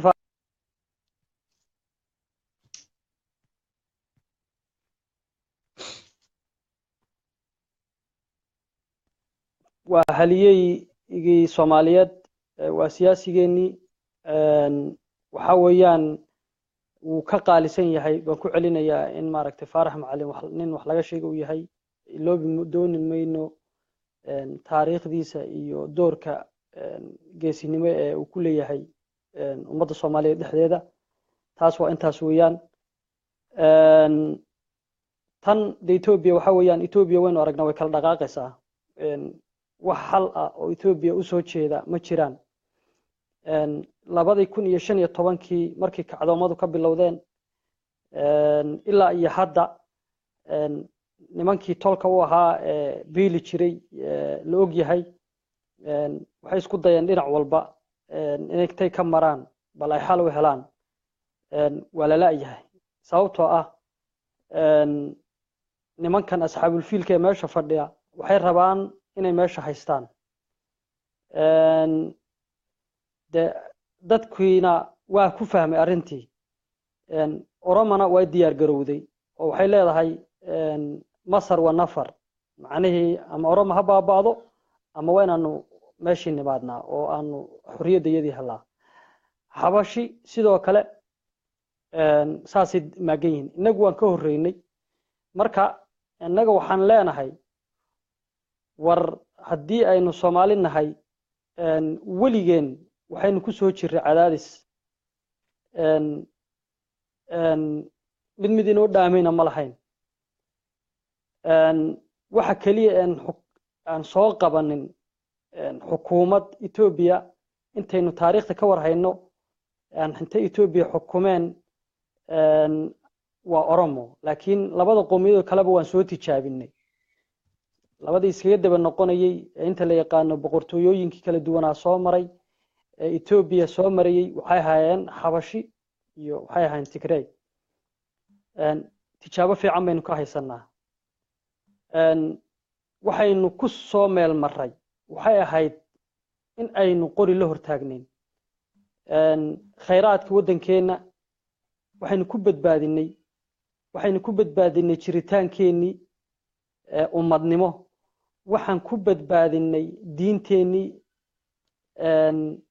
waxaan ku badbaadinay waddankeenii waxay ahayd hortaagin aan hortaaganahay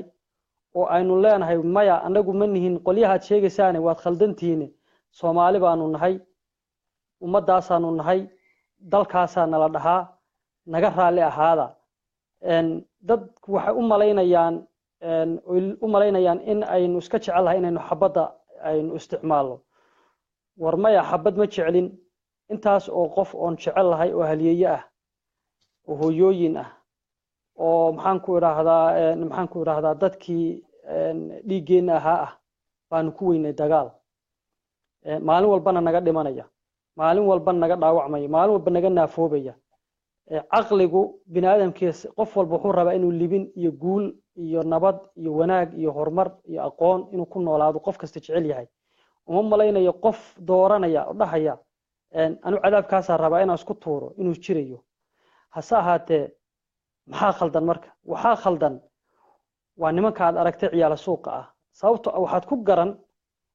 inay niman jira ahayn oo Tigreegu ay niman liito oo maxaan ku idhaahdaa dhinacan u dhaqaaqeen ay yihiin waxaad ku garanaysaa dadka ay mas'uuliyadda inoogu dhiibeen ayaad ka garanaysaa iyo sidii shacbigeena ula dhaqmeen ayaad ka garanaysaa marka waxaan oran lahaa dadkeena fikirro badan oo kala duwan baan qabnaa fikirada kala duwan badan qabno haddii ayna isku soo ururinin oo aynan waxaan anu qaban karo markaan qabanayo aad adigu iga dayso docfurka aad iga dayso docfurka la docfurayo aada joojinin guul ma gaadhayno waxaan odhan lahaa war wix qof kasta waxaad qaban karta qabo kii Facebook soo fadhiisanaya wax sheegaya ummadda baraarujinaya kii shir qabanaya dulmidiid la baxaya anugu walaalkay waxaan leeyahay waxaan kaga fikir duwanahay muxuu ahaa Cabdirashiid waxaan leeyahay nin walba loo sii daayo wuxuu jecel yahay ha qabto hase ahaatee hal shardi yuuna nagu soo jeedin annagii halganka ugu horeynay la sii dagaalamayna Ethiopia yuuna waxba annaga nagu soo jeedsanine Ethiopia wataas wax ka qabo hadduu se aaminsan yahay inuu Cabdi Ilayna cadow yahay Ethiopia-na ay walaal tahay taa weeye ta ugu nasiib darrada ah qofka nasiib darrada aan meel la iska maaragtay ay arintu ka xuntahay taa weeye waxa weeyaan Cabdi Ilay adul maaragtay kaliya haddii focus ka saarto oo aad maxaa ahaa ninkii usha kula dhacayay ushi inaad dhahdo ku mashquulsho dhahdo ulay waad dilaysaa mindiyay waad xanuujinaysaa aad maanta dhan mindida wax ka sheegto qofka mindida daabkeeda hayana aad gacanta aad mariso waxaan u malaynayaa inayna ahayn arrin sax ah inayna ahayn marka waxaan leeyahay war isku runba isku cadow baan nahay isku dhib bayna haysta isku dad baynu nahay taariikh dheer baynu soo wada nooleen weligeena inta ka dhimanna ilaahay baa iskeen badan waa wada noolaanaynaa waxba marka ummadda yaa la kala jijiidin waxba ummadda yaan been loo kala sheegin waxba yaan maxaan ku idhahdaa loo kala ordin ninkii aqoon leh ninkii mansab raba ninkii hoggaan raba ninkii madaxtinimo rabow ummadda waddanka waa la gumaystaa dhibaatadaas haysata markaad xoreyso eed gumaysiga ka bixiso eed meel aad u hawoon karto ay noqoto waxa rabta ka noqo laakiin inta ka horeysa hagardaamooyinka hala kala deysto hala kala maaragtay xishoodo maxaan ku idhahdaayay yaan la isku mashquulin laakiin haddii ay timaado arrintaas waxa weeyaan markaa faa'iido adiguna faa'iido ma soo wadid haddaad faa'iido soo wadinna markaa cadowgii maxaan ku idhahdaa lala dagaalamayo kalaad noqonaysaa markaas Cabdi Ilayga maanta aanu haysanno ee la wada saaran yahay maaragtay la caynayo kaasoo kalaad noqonaysaa marka haddii cadowgii targetkii aan la haddaad isku daydo inaad iga soo jeediso maanta dhan oo aad xagga dambe maanta dhan aad maaragtay aad marba lugta xagga dambe iga qabato waxay noqonaysaa in aan marka adigana dee aan maaragtay iska kaa qabto ayay noqonaysaa marka ma jecelin inaan isku mashquulo ma jecelin inaan wax kaa sheegno waxaa rabta samayso ummaddaa dulman wax u qabo waxaad qaban karta u qabo haddaad aqoon leedahay haddii aad siyaasi tahay haddaad karti leedahay haddaad wax keeni karto warkaas waddankii intaad urura samaysaan oo jabhada samaysaan oo ciidamo samaysaan oo dhaqaale samaysaan gala oo waddanka gumaysi ka dulqaada waa diyaar wax cid shacabkaan idinku tumaynaa laakiin haddii ujeedadiinu ay tahay wax kale xilligii la siri jiray waa la soo dhaafay maaragtay dadku waa la weynaaday waxbaa la bartay way arag baa la noqday marka waxba calanka Ethiopia yaan dusha lagu wadanin kuwii lahaa baa tuuray kuwii lahaa ayaa tuuray oo boqolka sano soo haystay calanka Ethiopia tuuraya marka waxba adigoo Soomaali ku dhalay oo maxaan ku idhahdaa weliga taariikhda aan Ethiopia ka helin wax wanaag ah waxba calanka Ethiopia dusha soo saaran hana isku sawirin xaqiiqada meesha inaga jirta aan wada raacno aan xaqiiqada wada abaaro haddii qabiil cid uu wax u tarayo oo horumar gaarsiinayo walaalaheen Soomaaliya oo xoroobay 60kii maanta dhibaatada haysata ee ku dhacday ee qarankoodii burburisay ilaa ay hadda ay ka soo kaban laayihiin inuu qabiil yahay ma inuu isla diidanahay waxba ummadda yaana qabiil lagu maxaan ku idhahdaa lagu abaabulin ummadda ha lagu abaabulo qadiyad ha lagu abaabulo maxaan ku idhahdaa dhalasho ha lagu abaabulo islaamnimo ha lagu abaabulo macnihii wadaninimo ha lagu abaabulo yaan ummadda lagu abaabulin qabiil haddaad qabiil ku abaabusho meel aadna gaari maysid waa tacab khasaaraysa aakharana wax alla wixii dambi meesha ka dhacay adigu raacaya oo maaragtay lagu raacaya marka ummadda waxba yaan qabiil lagu abaabulin qadiyad ha lagu abaabulo maxaa idin diidaya qofkii wax hayow inaad si toos ah intaad u timaado waxaad haysa ee wanaagsan inaad keento ku diidaya male cid hor istaagaysana male laakiin waxaan anigu marka isleeyahay waxaa jirta dad wadamadan ay maaragtay dimuqraasiga ah wadamada reer galbeedka iyo waxaa jira xukunka waxaa jira macallin ruling party oo xisbi wadankii taladii haya qoladana marka ay doorashada ay waayaan waxay noqdaan mucaarad marka waxay mar walba daba qaataan dawladda waxa ka khaldan way wax ka hadlaan wax kasta oo dawladdu keento waxay dhahaan maya waxaas dawladdu ay keentay sax ma aha waxaad moodaa marka dad fara badan oo dhalinyaro ama dad activist ama dad aqoon-yahan isku sheegaya inay baashu ka yar khaldan tahay oo aad moodo ogaadeen sidoo kale urur mucaarad ah inay yihiin oo aan lafna ay ruling party tahay oo meesha fadhido arintaas ay yar dareemaya inay mar walba marka critics gareeyaan oo ay wax soo qoraan oo dhaleeceeyaan oo ay maaragtay media iyo Facebook iyo waxa la yimaadaan waxa ka fiican inta saa sameyn lahayd waxa ka fiican in aad sidaas ka duwan inaad ku daydo haddii ay ku socon weydana waxa kale aad u qabsan karto intaad qabsato in aad mar walba walaalka hadalhayntiisa iyo dulshka fulkiisa ina iska dayso ay la quman way imaan doontaa hadda wadankii xoreyso oo wadankaaga gacanta ku dhigto war markaas oo ama xisbi noqo wadanka qabso ama mucaarad noqo waxa rabta sheeg markaas ummadaadu waa xor waxa u talinaya nin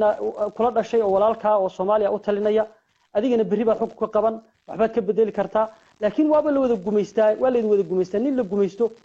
oo maxaan ku raada walaalkii la dilay oo aabihii la dilay oo hooyadii la soo qaxiyay oo dhibaatadaas haysato maanta inaan ku murano abdi ilayba cadowa alaala abdi ilay cadow ma hatikreeba cadowa Ethiopia cadow inaan waxaan ku murano waa ceeb inagu tahay waynu ognahay dhibaatada meesha inooga timid cidda keentay wala haya taariikhda abdi ilay wuxuu ahaa iyo meeshu ka yimid iyo soo ahaa iyo kartidiisa iyo aqoontiisa wuxuu yahay wala ogyahay meesha uu maanta marayana cidda keentay waa la ogyahay marka aynu meesha wax inaga jiraan u wada kacno cadawgeennina maanta tabar dareeyahay inuu lugta qabano oo inta inaga hadhan aynu dhamaystirro waxaan aad iyo aad u taageersanahay in aynu wixii iskaga soo dhiman kara way iskaga soo dhinteen inaynu wax dambe iskaga keen dhimanay aad baan u taageersanahay arrintaa laakiin arrintaas waa haddii la helayo oo ay macquul tahay in arrintaa la hirgeliyo laakiin haddayna hirgelaynin dee inay milyan dhimato oo 7 milyan soo hadha ama 6 milyan soo hadha ay xorriyad ku noolaato ama wanaag ku noolaadaan iyadana lagama maarmaan weey marka wasaas weeyaan maanta waad aragtaan oramo waxay yiraahdeen 10 milyan hanaga dhimato laakiin inta soo hadha sharafa ku noolaato saasoo kale xabshina dhaheen iyaga laftigooda isku wada fikir maaha way kala fikir duwan yihiin laakiin sideena oo kale maanta way ka fiican yihiin marka waxaan leeyahay ragga dhalinyarada ah ragga aqoon-yahanka ah ragga maaragtay siyaasiyiinta ah ragga waxgaradka ah ragga suldaamada ah ugaasiyada culimada cid kasta dumarka hooyooyinka macna cid kasta maxaa inoo wanaagsan maanta inaynu dhahno laakiin inaan fiirinin hebel muxuu yahay iyo hebel muxuu soo ahaa iyo maxaa saas u noqotay waxa intii laga tago war maxaa inoo wada wanaagsan inaan taa ka fikirro ma layna dumaali doonaa oo ma sugnaa inta 100 sano kale gumaysi ma hoos tegi doonaa oo ma qaadanaa mise maanta inagu dhowdahay maanta ayaynu ka hawlgalaa oo taladeedii iyo arrinteedii iyo midnimadeedii ka shaqeynaa oo maaragtay aynu wadnaa intaasaan aad iyo aad maaragtay aan ku beerin lahaa waxaan ku yiraahdaa aadna kull mar walba waxaan leeyahay sadarada maaragtay maran waa ku celiyay inaan aad u akhrin inaga gudaheena ah inaan ku noqonin dadka way kala fikir duwanaan karaan waana yani waa shay oo sunna ah ilaahay ayad quraan wuxuu ku yiri haddii aan rabno dadka ummatan waahida ayaan ka dhigi lahayn Soomaha ilaahay isaga umada abuuray haddii ilaahay subhanahu wa ta'ala wuxuu yiri haddaan rabno dadka ummatan waahida ka dhigi lahayn hal ummad oo waahida ah oo muslim ah oo isku aqeedaan ka dhigi lahayn laakiin imtixaan iyo sunna ilaahay baa wuxuu maray inay ummaddu sida noqoto ilaahayna qof kasta wixii uu shaqeystay markaa ku abaal mariyo yaana maxaa yeelay waxaad u malaynaysaa buu ilaahay leeyahay inaan idinkaga tagayno amanna waan rumaynay kadibna aad janno iska wada gelaysaan maya waa laydin tijaabiyaa marka tijaabada ayay ka mid tahay marka fikirra duwan kala badan baa imanaya oo kala duwan waanu qadarinaynaa fikir kasta oon ahayn aynu gumaysigaas aynu raacno oo aynu gumaysiga aynu hoos gallo fikir kasta oon ahayn oo ka duwan oo shacbigeena iyo dadkeena loogu hiilinayo diyaar baan ayaan u nahay waanu soo dhaweynaynaa arrintaas yani fikirkaygu saas uu leeyahay laakiin walaalkaa waxba xagga dambe maaragtay midiha kaga qabanin lugtana ha qabanin ninkuu iska celinayeyna waxba maaragtay ka mashquulinin aynu meeshii inooga dhowda aynu ka abaarra maanta aad iyo aad baa umahadsantihiin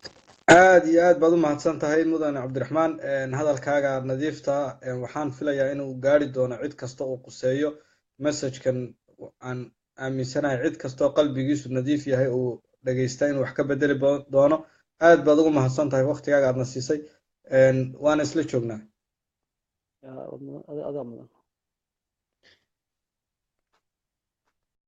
khiyaaray soo dhawaada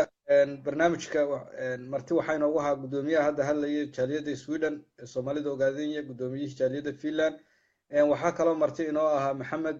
Xaashi Xuseen oo xagga cilad farsamo dhowr jeer aan usoo qaban waayay oo inaan soo meesha soo in soo horfadhiisiyay igu adkaatay xagga cilada farsamada inay tahay malaynayo waxaa kaloon codsan lahaa gabdhaha weli wax hadlay male gabadh baa joogta hodan xambe wadata isoo qaba dhowr jeer igu soo celisay gacanta ma soo taaganin oo calaamadii requestiga mayna soo dalbanin sidan kale aan kusoo qaba isirina way ii suurtageli weyday haddaad hodan i maqasho walaal meeshan hoose ee live-ka calaamada labada ruux ee kutusaysa kusoo dhufo soo dalbo in lagu soo qabto kadib waan ku keenayaa waa aad baan muhiim noogu tahay inaan gabdhaha fikirkooda maqallo odhaahdooda aan dhegaysano ay ka qayb qaataan fikirada meesha ka baxaya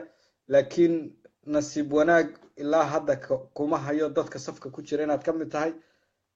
waxaana kusoo qaban karaa oo keliya safka sidoo kale maxamed isagana waan isku dayayaa haddaan soo qaban karo haddaan soo qaban kari waayana waa inuu safka soo galo ma soo qaban kara wuxuu tusaya optionna kale tusaya dhammaantiin soo dhawaada barnaamijka waynu ka wada qayb qaadan doonaa hal saac iyo muddo iyo bar baanu hawada ku jirnaa wax yar baan kusii jiri doonaa waxaan ugu talagalay inaan shacabka Soomaalida ogaadeen iyo aynu qancino aan isgaarsiino fikirada saliimka aynu wacyigelinta meel walba gaarsiino aynu maanta u midowna marxaladan hadda lagu jiro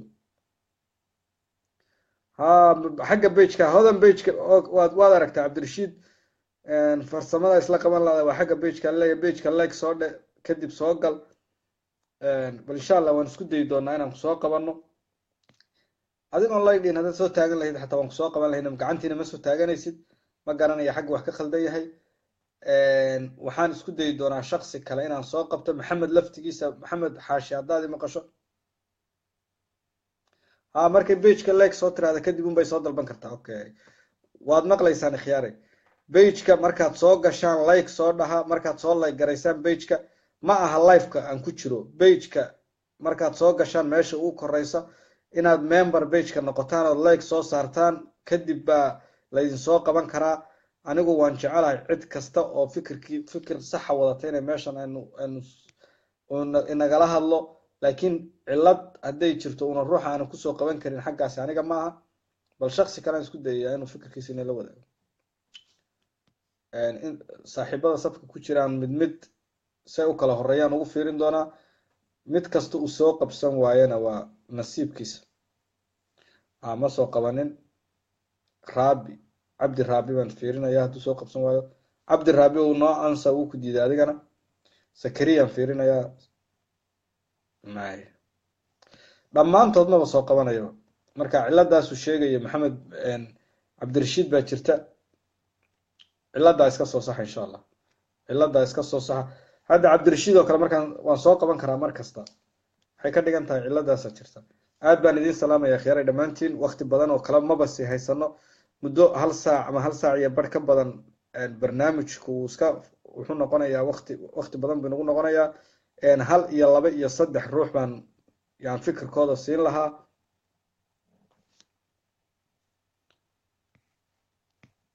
maxamed cabdikaadir cabdikadir ismaaciil cabdikadir busool baan garanaya hadduu soo qabto xuseen cabdi wuu ku diidaya walaal xuseen cabdi waan isku dayay inaan kusoo qabto wuu iga diiday bal connectionkaaga dib ugu noqo iska sax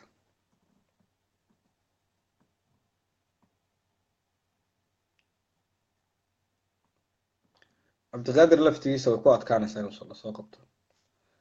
mar kalean ku noqonaya asxaabta qamaan baan soo qaban bulxan ruuxa markii uu isagu systemkiisu markuu saxan yahay durba wuu soo qabanaya cilada waxaa weeye xaggiina waxaa laga yaabaa inaad anigay moodaan ood eersataan anigu shaksi walba oo soomaaliyeed oo fikir saxa wata oo raba inuu odhaahdiisa bulshada u gudbiyo waa waxaan meesha usoo fadhiistay waa waxaan saacadaha waqtiga u bixinayno ani iyo saaxiibaday waan jecel lahay inaan fikirkiina maqalo laakiin xagga ciladu waa xaggiina qamaam adiga laftigaaga uu ku diiday iska soo saar okay ya maamun laftigeedu diidaya maamun adiga laftigaaga ku diiday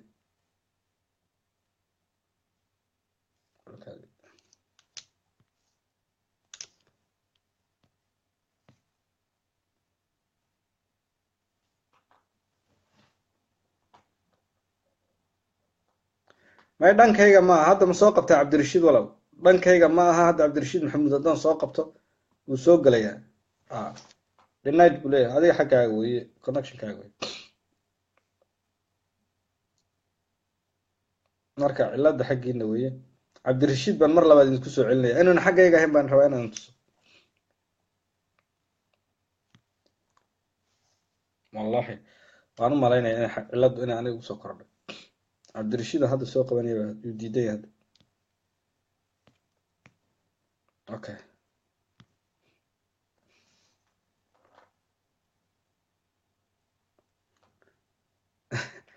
cabdiraxmaan xuseen roble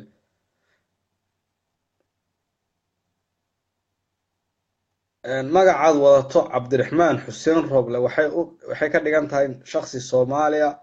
islaam ah magaciisii oo saddexan soomaalinimo isku raacday haddana odhaahdaad soo qorayso odhaah aada u qaab daran wey marka adaa waxaan u malaynaya xagga connectionka wey raalli ahaada xagga connectionka wey telefoonkaa daalay ma garanayo wallahi soo dhawaaday khiyaaray hadal intii ugu muhiimsanayd waxaa yidhi labada guddoomiye ee barnaamijka martida inoogu ahaa in uun hadduu dad anfici lahaa waa laga hadlay waxaa inaga inoo muhiima midnima waxaa ina anfacda midnima waxaa ina deeqda midnimo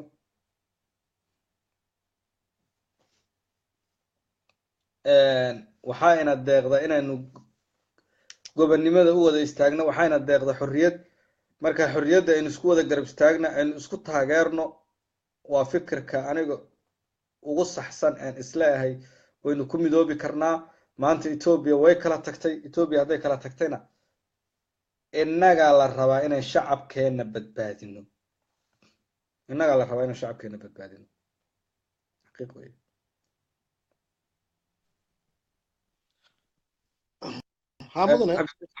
mar saddexaad soo dhawow waxaan tusayaa dadka inay cilada xaggooda tahay oona xaggayga ahayn waxaan rabaa inaan cilada kaa soxo adigana u sheego qofka horta markuu waraysa pageka waa inuu like dhahaa macnaha qofka adiga friendka kula ahayn kuma soo dalban karo aniga hadday saas ahayd sababta ani pageka like hore uma dhihin laakiin caawan baan iri markii hore way soo qaban weyday laakiin markii dambe waan haddaana like dhihin meesha dalbashada ee labada qof ku sugan tahay kuma soo baxayso sax markaan pageka like dhahay kadib ay isoo baxday labadii qof cagaarana mataqaanaa meesha lasoo taabanayo waan gartay masha tan kalena waxay tahay waxaa laga yaabaa inaysan teleefonkooda uusan gudub u olin sax inuu telefoonkoodu taagan yahay teleefonkooda hadduu saas u taagan yahay ama meesha mataqaanaa muxuu ahaa wareejinaysa maaragtay shaashadda wareejinaysa haddaysan ay xidhan tahay hadday xidhan tahay macnaha ma soo qabanayo markaasna sax marka waa inay pageka like dhahaan meesha mataqaanaa muxuu ahaa shaashadda wareejinaysa inay mataqaanaa ay active ka dhigaan taleefankan ay gudub saas ugu dhigaan taleefankan ay gudub u dhigaan ha saddexdaas wax haddii sameeya uu soo qabanaya insha allah maasha allah hadduu qofka mar soo qabanayo ha ka baxo haddana bijka kusoo laabto ha soo dalbado markaas insha allah waa fikir fiican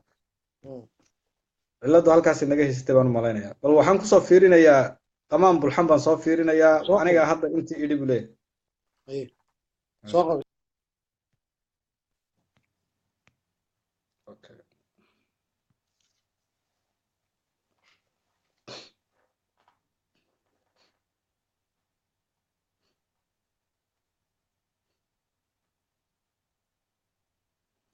qamaan weli uu kaa diiday calaamadda meesha maxaa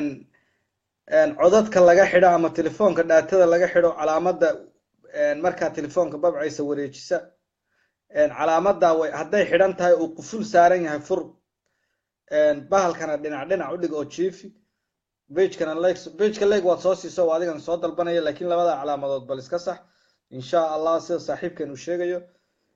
maxamed dulmidiid baan fiirinaynaa isagana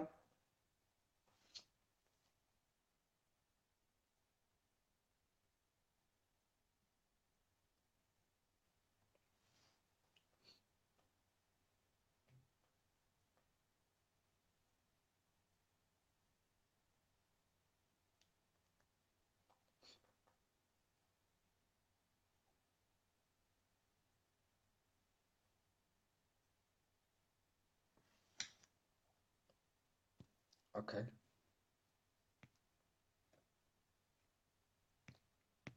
asxaabay raalli ahaada ciladu waa xaggiina saan filayo okay maxamed dulmitiid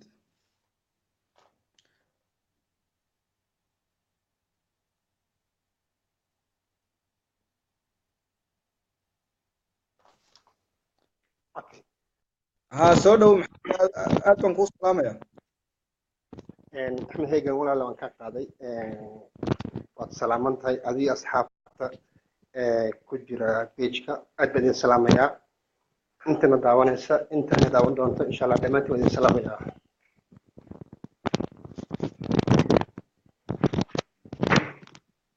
may maqashaa صح aad waan si fiican baan kuu maqlaa كرالي هذا قل مقدم كجرايو أصحاب نعم جفت مركب عن صباحي مركب أقدر مقدم أيوة أنا كرالي قلني هذا ما أنت مقدم دبنا كسر فكر كارم أحمد هيجن صح أحمد هيجن وأنا لسه على البرنامج ده وكستورن عن لب العوان هذا حركة لا قصر الخلاص في سنها مركب يو وصح وأنا فكر في عن مدنها السويدن قدمية السويدن ومحسن iyo mudan cabdirashiid dhamaadka oo maadnaqeena sida fiican fikirka u soo jeesadeen haddii aan ku darsado waxa muhiim ah oo sida qadiyad qofka markii qadiyad leeyahay waxay ka hadlaysaa dhul gumeys haysa laga xoreeyo marka dhul gumeys laga xoreeyo waa shay aad u ballaaran waxay u baahan tahay taageero shacab ururka dagaalamayna hadduusan lahayn shacab taageero ma shaqeynayo marka maadaama jabhadda onlf ay taageero fiican shacab ku haysato oo haddana in muddo soo dagaalamaysay ku dhawaad 22 sano ah marka waxaa jiro cadowga markaad wiiqdo sidiisaba oo aad dhulka geliso ama xag siyaasadeed ha ahaato arrimo dowladeed ama xag dagaal ee xabad ha ahaataba haddii markaad dhulka geliso cadowga siyaabo badan buu kula dagaalamayaa waxaa ka mid ah inuu kugu sameeyo magaranaysaa yoodkushiish kugu furo dal iyo dibadba in badan waan soo aragnay macnaha dhowrkii sano inay mar ma aragtay cadowgana fuquuqo oo khilaaf dhexdhiga jabad waan aragnay lamana yaabani dadka hadda soo batay facebook ka dagaalamo magacyada kala duwan wata dhammaan lama yaabani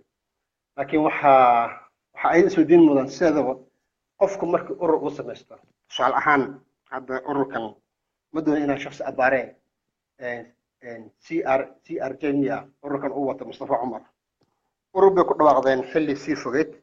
laakiin ururkaas ilaa haddeertan macnaha anagu ma aragna rasmiyan waxa uu qabta aan ka ahayn dacaayadda halganka marka qofku markuu halganka uu dhaliilayo waxaa la rabaa inuu wuxuu ku dhalay mid soo saaro la xaliyo haddaan la xalin karin haddii ninkan uu ururkan fahmi kari waayo inuu intuu banaanka maro ururkiis u samaysto dhulka la gumaysto ee cadowga intaas sano haystay ku dhawaad macnaha ku dhawaad hal qarni inuu dhankiisa macnaha hubka qaata dagaalan waa muhiim laakiin waxaa ceeb lafteeda in intuu qofka urur samaysto ururkaasi uusan cadowga u samaysan laakiin u samaysto ururkii go'doonka u samaysto tusaale ahaan hadda shir ka dhacay macnaha shir ka dhacay January 24geedii Marey ka dhacay waxaa la yiri waxaan nahay dulmadiid baan nahay waad garanaysaa shirka mugii u lahaa iyo inta wax la xaysiinay laakiin dulmadiidku waan garan kari waayay ma wax kilka lagu diidiba oo Ethiopian wadada taageeriyo dabcan waxa ogaataa qofka dhabka ah macnaha dadka qofka mudan in dulmiga iska dulqaado waxa weey waa Tigray in ilay wax soo dirsaday Tigray soo dirsaday marka waxa u fahmay meesha marka in ajandihii iyo qorshihii laga lahaa kilka markii la waayay hadafkii kilka lahaayeen ama hunguri haato ama jaga haato ama xil haatee markay ka waayeen waxaan u fahmaynaa marka anaga ururkeenahay in nimankaas aanay ahayn dulmidid aan ahayn laakiin ay yihiin ay ahaayeen jagadoon ay ahaayeen ay hungurdoon ahaayeen dadna markay ka waayeen ay xaggaasi macnaha shabar ku furay marka dulmiga diideyso shacabka dhageysanaya waxaan u sheegaa dulmiga markaa diideyso ma aha inaad kii kilka aad turto kii heer fadar aad qaadato no in ilay waxa soo dirsaday aan garanay in ilay waa puppet waxa soo dirsaday kii ka sareeya dhisaa u fadhiyo marka kaasa haboon marka in dulmiga la iska rogo in calanka cagaaran ee macnaha dhaxda xidiyaha kule in la iska tuuro حتى كل عالم كلا سمست حديث عالم كأننا في أديدنتها وصار أحن وحكي كوجرو وحاب أنا عالم أديك على أسوق عادته فعدو أنت تورت أنا عالم أسوق عادته أترى أنا بدوني ما يقبسي أو يدري إن بتكنا وحن حاجة طلب حسوا جدين لها أصحابته أنت أورك سوقلان بيش فيس سوقلان أورك أفلق الدينية أيوة محق ونين وحدي أورك أنا في أدلعينيسو وجائفينيسو وحوين إمالين قوت أتكدقتي شراب أكدقتي بل أديك أنت بحضر يا تبحث أورك حقوقه إن كان هذا حكسون قانية أرنت الشركة نيروبي إن قد أهان كانوا أنتي مكل الشركة اللي في ريو قد بكفى إذا سنة معناها سقادر أترجمية إن إلا حتى لما قرنسا حك رسمي مجرى أو معناها الشركة سي مع قصص ما هينو إن لوكل التجي وهينا أوكي لو ربع واحد لي سيمبري حدي أديك عذب حكومة السنة أد وحرة أد ما يتراه جول بيكون هاي محايلة وغانيا كان أذيك وغانيا قريبا في يجري أنا حتى شبرين عبد الله كان أذيك وقاب كم ذي هالكنك أذيك هرف ريسته وحرت أطلق وحر لقطه ترى هذا وحن قاعد سندلك وقاعد وأصلا كجرا ما يوحي قاعد وهذا ما يأثر هذا جول بيكون هاي مركب قلنا لف شركة سنيرو قواتي جول بند كسر قاعدين ما هالكلمة مقرنسة إن شركة لوكال كعاي جول السياسي كسر قاعدين dadkii shirki hagayay waxay qireen inay onlf tahay dawlad u dhaqmayso sidii dawlad u dhaqmayso onlf Ethiopia u dhaqmayso sidii Malaysia oo ku jira in jungle ku jira u dhaqmayso marka faa'iido baan ka helnay shirki Nairobi dab ahaantii kuma aan khasaarin ilaa haddana madaxnimada Nairobi joogta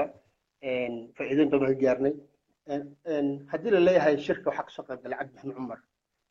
war aan tikraa hor fariisanaya gumeysigii kii dhulkii haastan la hadlayay كيف بوبك وصدر أنا حيل ما هو بد عرض اللي هي محيل كي كينا هرفديا مركب كقيب قاشة عبد الله قيب قال قيب قضانية بيجي لهم أركب ومضى هلك دل السنة والله هلك كان وهلك حق دينيا حق ويا وفرعين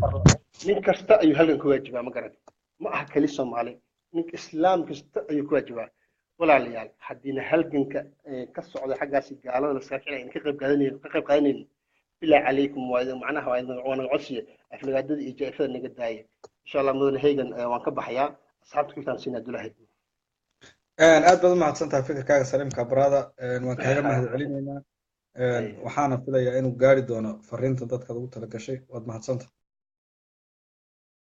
نسود هذا خياري برنامج قبل مرة يا هل يلا بنروح بنسين دونا وحنا شعلها حتى فرصة داس ay suurtagal tahay inay inoo soo gabagabeeyaan mudanayaashii martida ku ahaa barnaamijka si aan ay inoogu soo xidhaan inta ka horeysa waxaan hal mar fiirinayaa qamaan bulxan baan hal mar tijaabinayaa inuu fursadda ka faa'iideysan karo kadibna waxaa inoo soo gabagabayn doona martidii.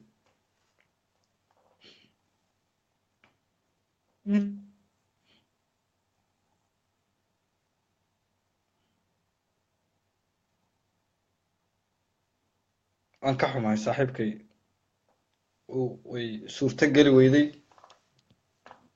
in uu fursaddan ka faa'iidaysto.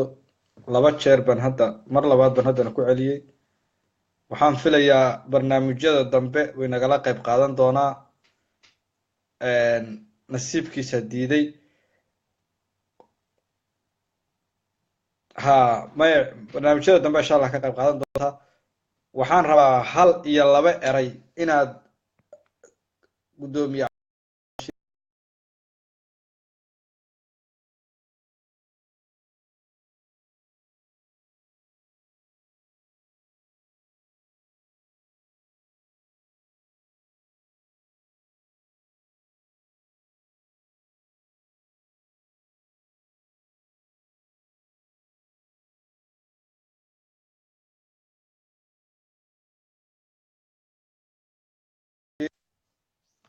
raalli ahaada 1 iyo 2 eray baan rabaa guddoomiye cabdiraxmaan bashiir iyo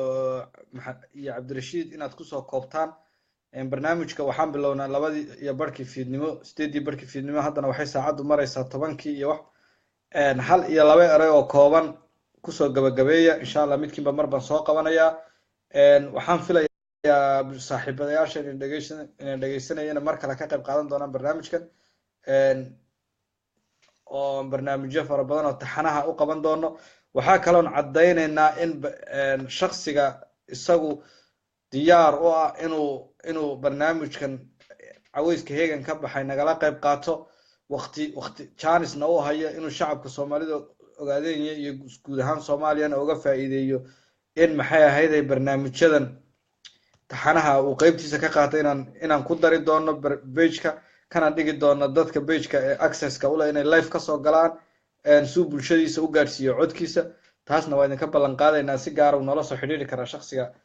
arrintaa diyaarka u ah. waxaan soo qabanayaa cabdirashiid siduu odhaahdiisa ugu dambeysay inoo dhaho, fariintiisa ugu dambeysay shacabka la wadaagayo. waxaan ku xijisiin doonaa cabdiraxmaan bashir insha allah.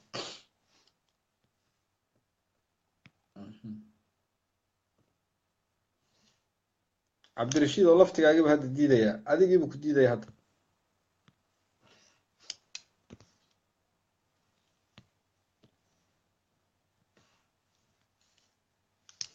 balbaxoo soo noqo cabdirashiidow, gacanta deji oo hal mar kusoo noqo insha allah. adigiibu ku diidayaa.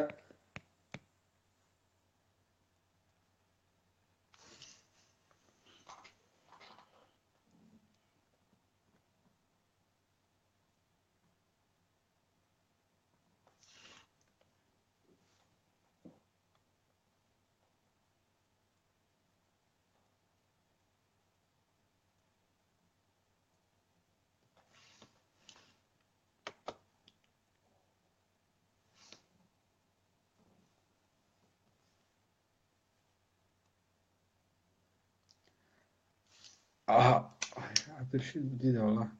kari waay cabdirashiid adigii baan kari waay saaxib. mudane cabdiraxmaan bashir haddaad i maqasho gacanta soo taago. haddaad i maqasho gacanta soo taaga saad barnaamijka inoogu soo gabagabaysaan. waqtiga waynugu dheeraa.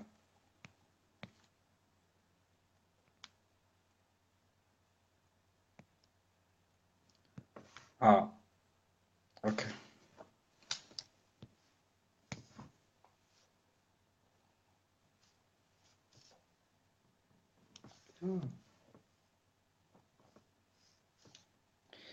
waxaan u malaynayaa waxaad ilowdeen inaad intii aad ka baxdeen telefoonka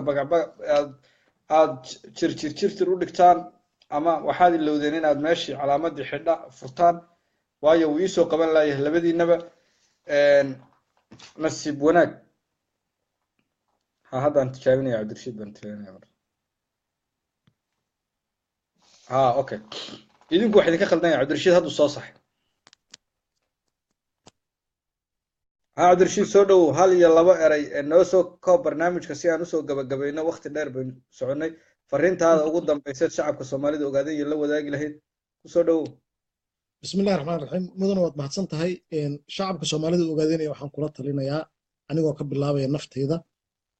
inaynu gacmaha isqabsano cadowgeena aynu aragno dalkeena sidii aynu uga faa'iideysan lahayn kala guurkan Ethiopia aynu falowada aynu qabanno intaas ayaa shacabka Soomaalida ogaadeenaya aan kula talinayaa inaynu nahay hal inaynu nahay dad isku mid ah inaynu nahay dad la gumeystay inaynu nahay dad la dhibay maanta waxa kaliya aynu mataqaanaa dhulkeena ku hanan karna inay tahay midnimo iyo isjacayl inagoo qaadanayna siduu ilaahay quraankiisa ku yiri innamal mu'minuuna ikhwa intaas ayaan kusoo gabagabaynayaa mudan waadna aad baad u mahadsantahay mudane waxaan kaaga mahadcelinaynaa caawa sida quruxda badaneed waqtigaaga noo siisay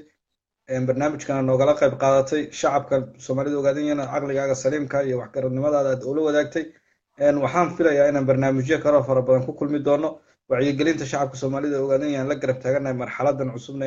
inaynu isla garab marar badan iskala qayb qaadan doono waad mahadsantahay insha Allah saaxiibka Cabdiraxmaan aad baan u salaamayaa salaamullah aad baan mahadsantahay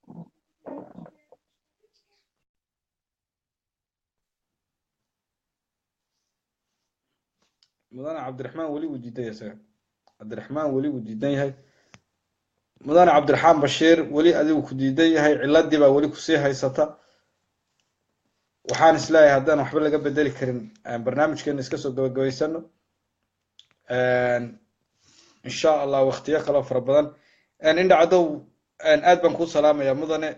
barnaamijka waxaan ku soo jirnay ilaa 8:00 fiidnimo hadda xilli gabagabo marayaa ruuxii uu dhaafay barnaamijkan waxaan u sheegaynaa inaan page-ka inuu dib uga daalacan doono isagoo YouTube ahana channelada Hagen Media ama xogta dahsoon uu kala socon doono oo soo gelin doono aad baan idin salaamayaa khiyaaray waxaan idin rajaynayaa inaynu isgarab istaagno waxaan idin rajaynayaa inaan halkan ka wada istaagno waxaan idin rajaynayaa in maxay ahayd marxaladan Ethiopia maanta marayso inaan mar labaad xukun kale ina qabsanin oo ina 100 sano haddana dagaal aynan gelin maanta ka hor tagno gacanta isqabsano isgarab istaagno marxaladan u diyaar garowno dhinac kasta abaabulka shacabkeena abaabulka bulshadeena wax u sheega inaynu wacyigelinta badino inaad shakhsi walba uu isu xilqaamo waqtigiisa inuu qayb ka mid ah wacyigelinta ku bixiyo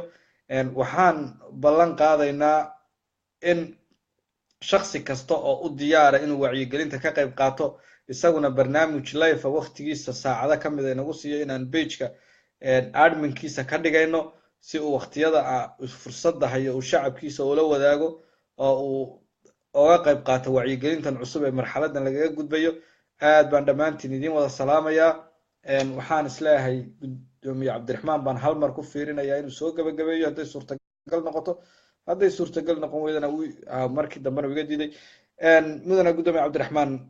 aad baad ugu mahadsan tahay waqtigii dheeraad nala soo qaadatay aqligii iyo fikirkii iyo oraahdii quruxda badnayd waxaan isleeyahay hadda halkaasan kusoo gabagabeynaya barnaamij dambeenu ku kulmi doonaa waqtiyo badan aynu wacyigelinta shacabka isula iman doonaa annagoo caweyska Hagen waxaa idin leenahay sidaa iyo nabadgeliyo waxaa idin rajaynayaa guul iyo gobonimo iyo is arag dambe oo xiiso leh aynu wada istaagna midnimadeena. Assalaamu calaykum waraxmatullaahi wabarakaatu. Guuleysta.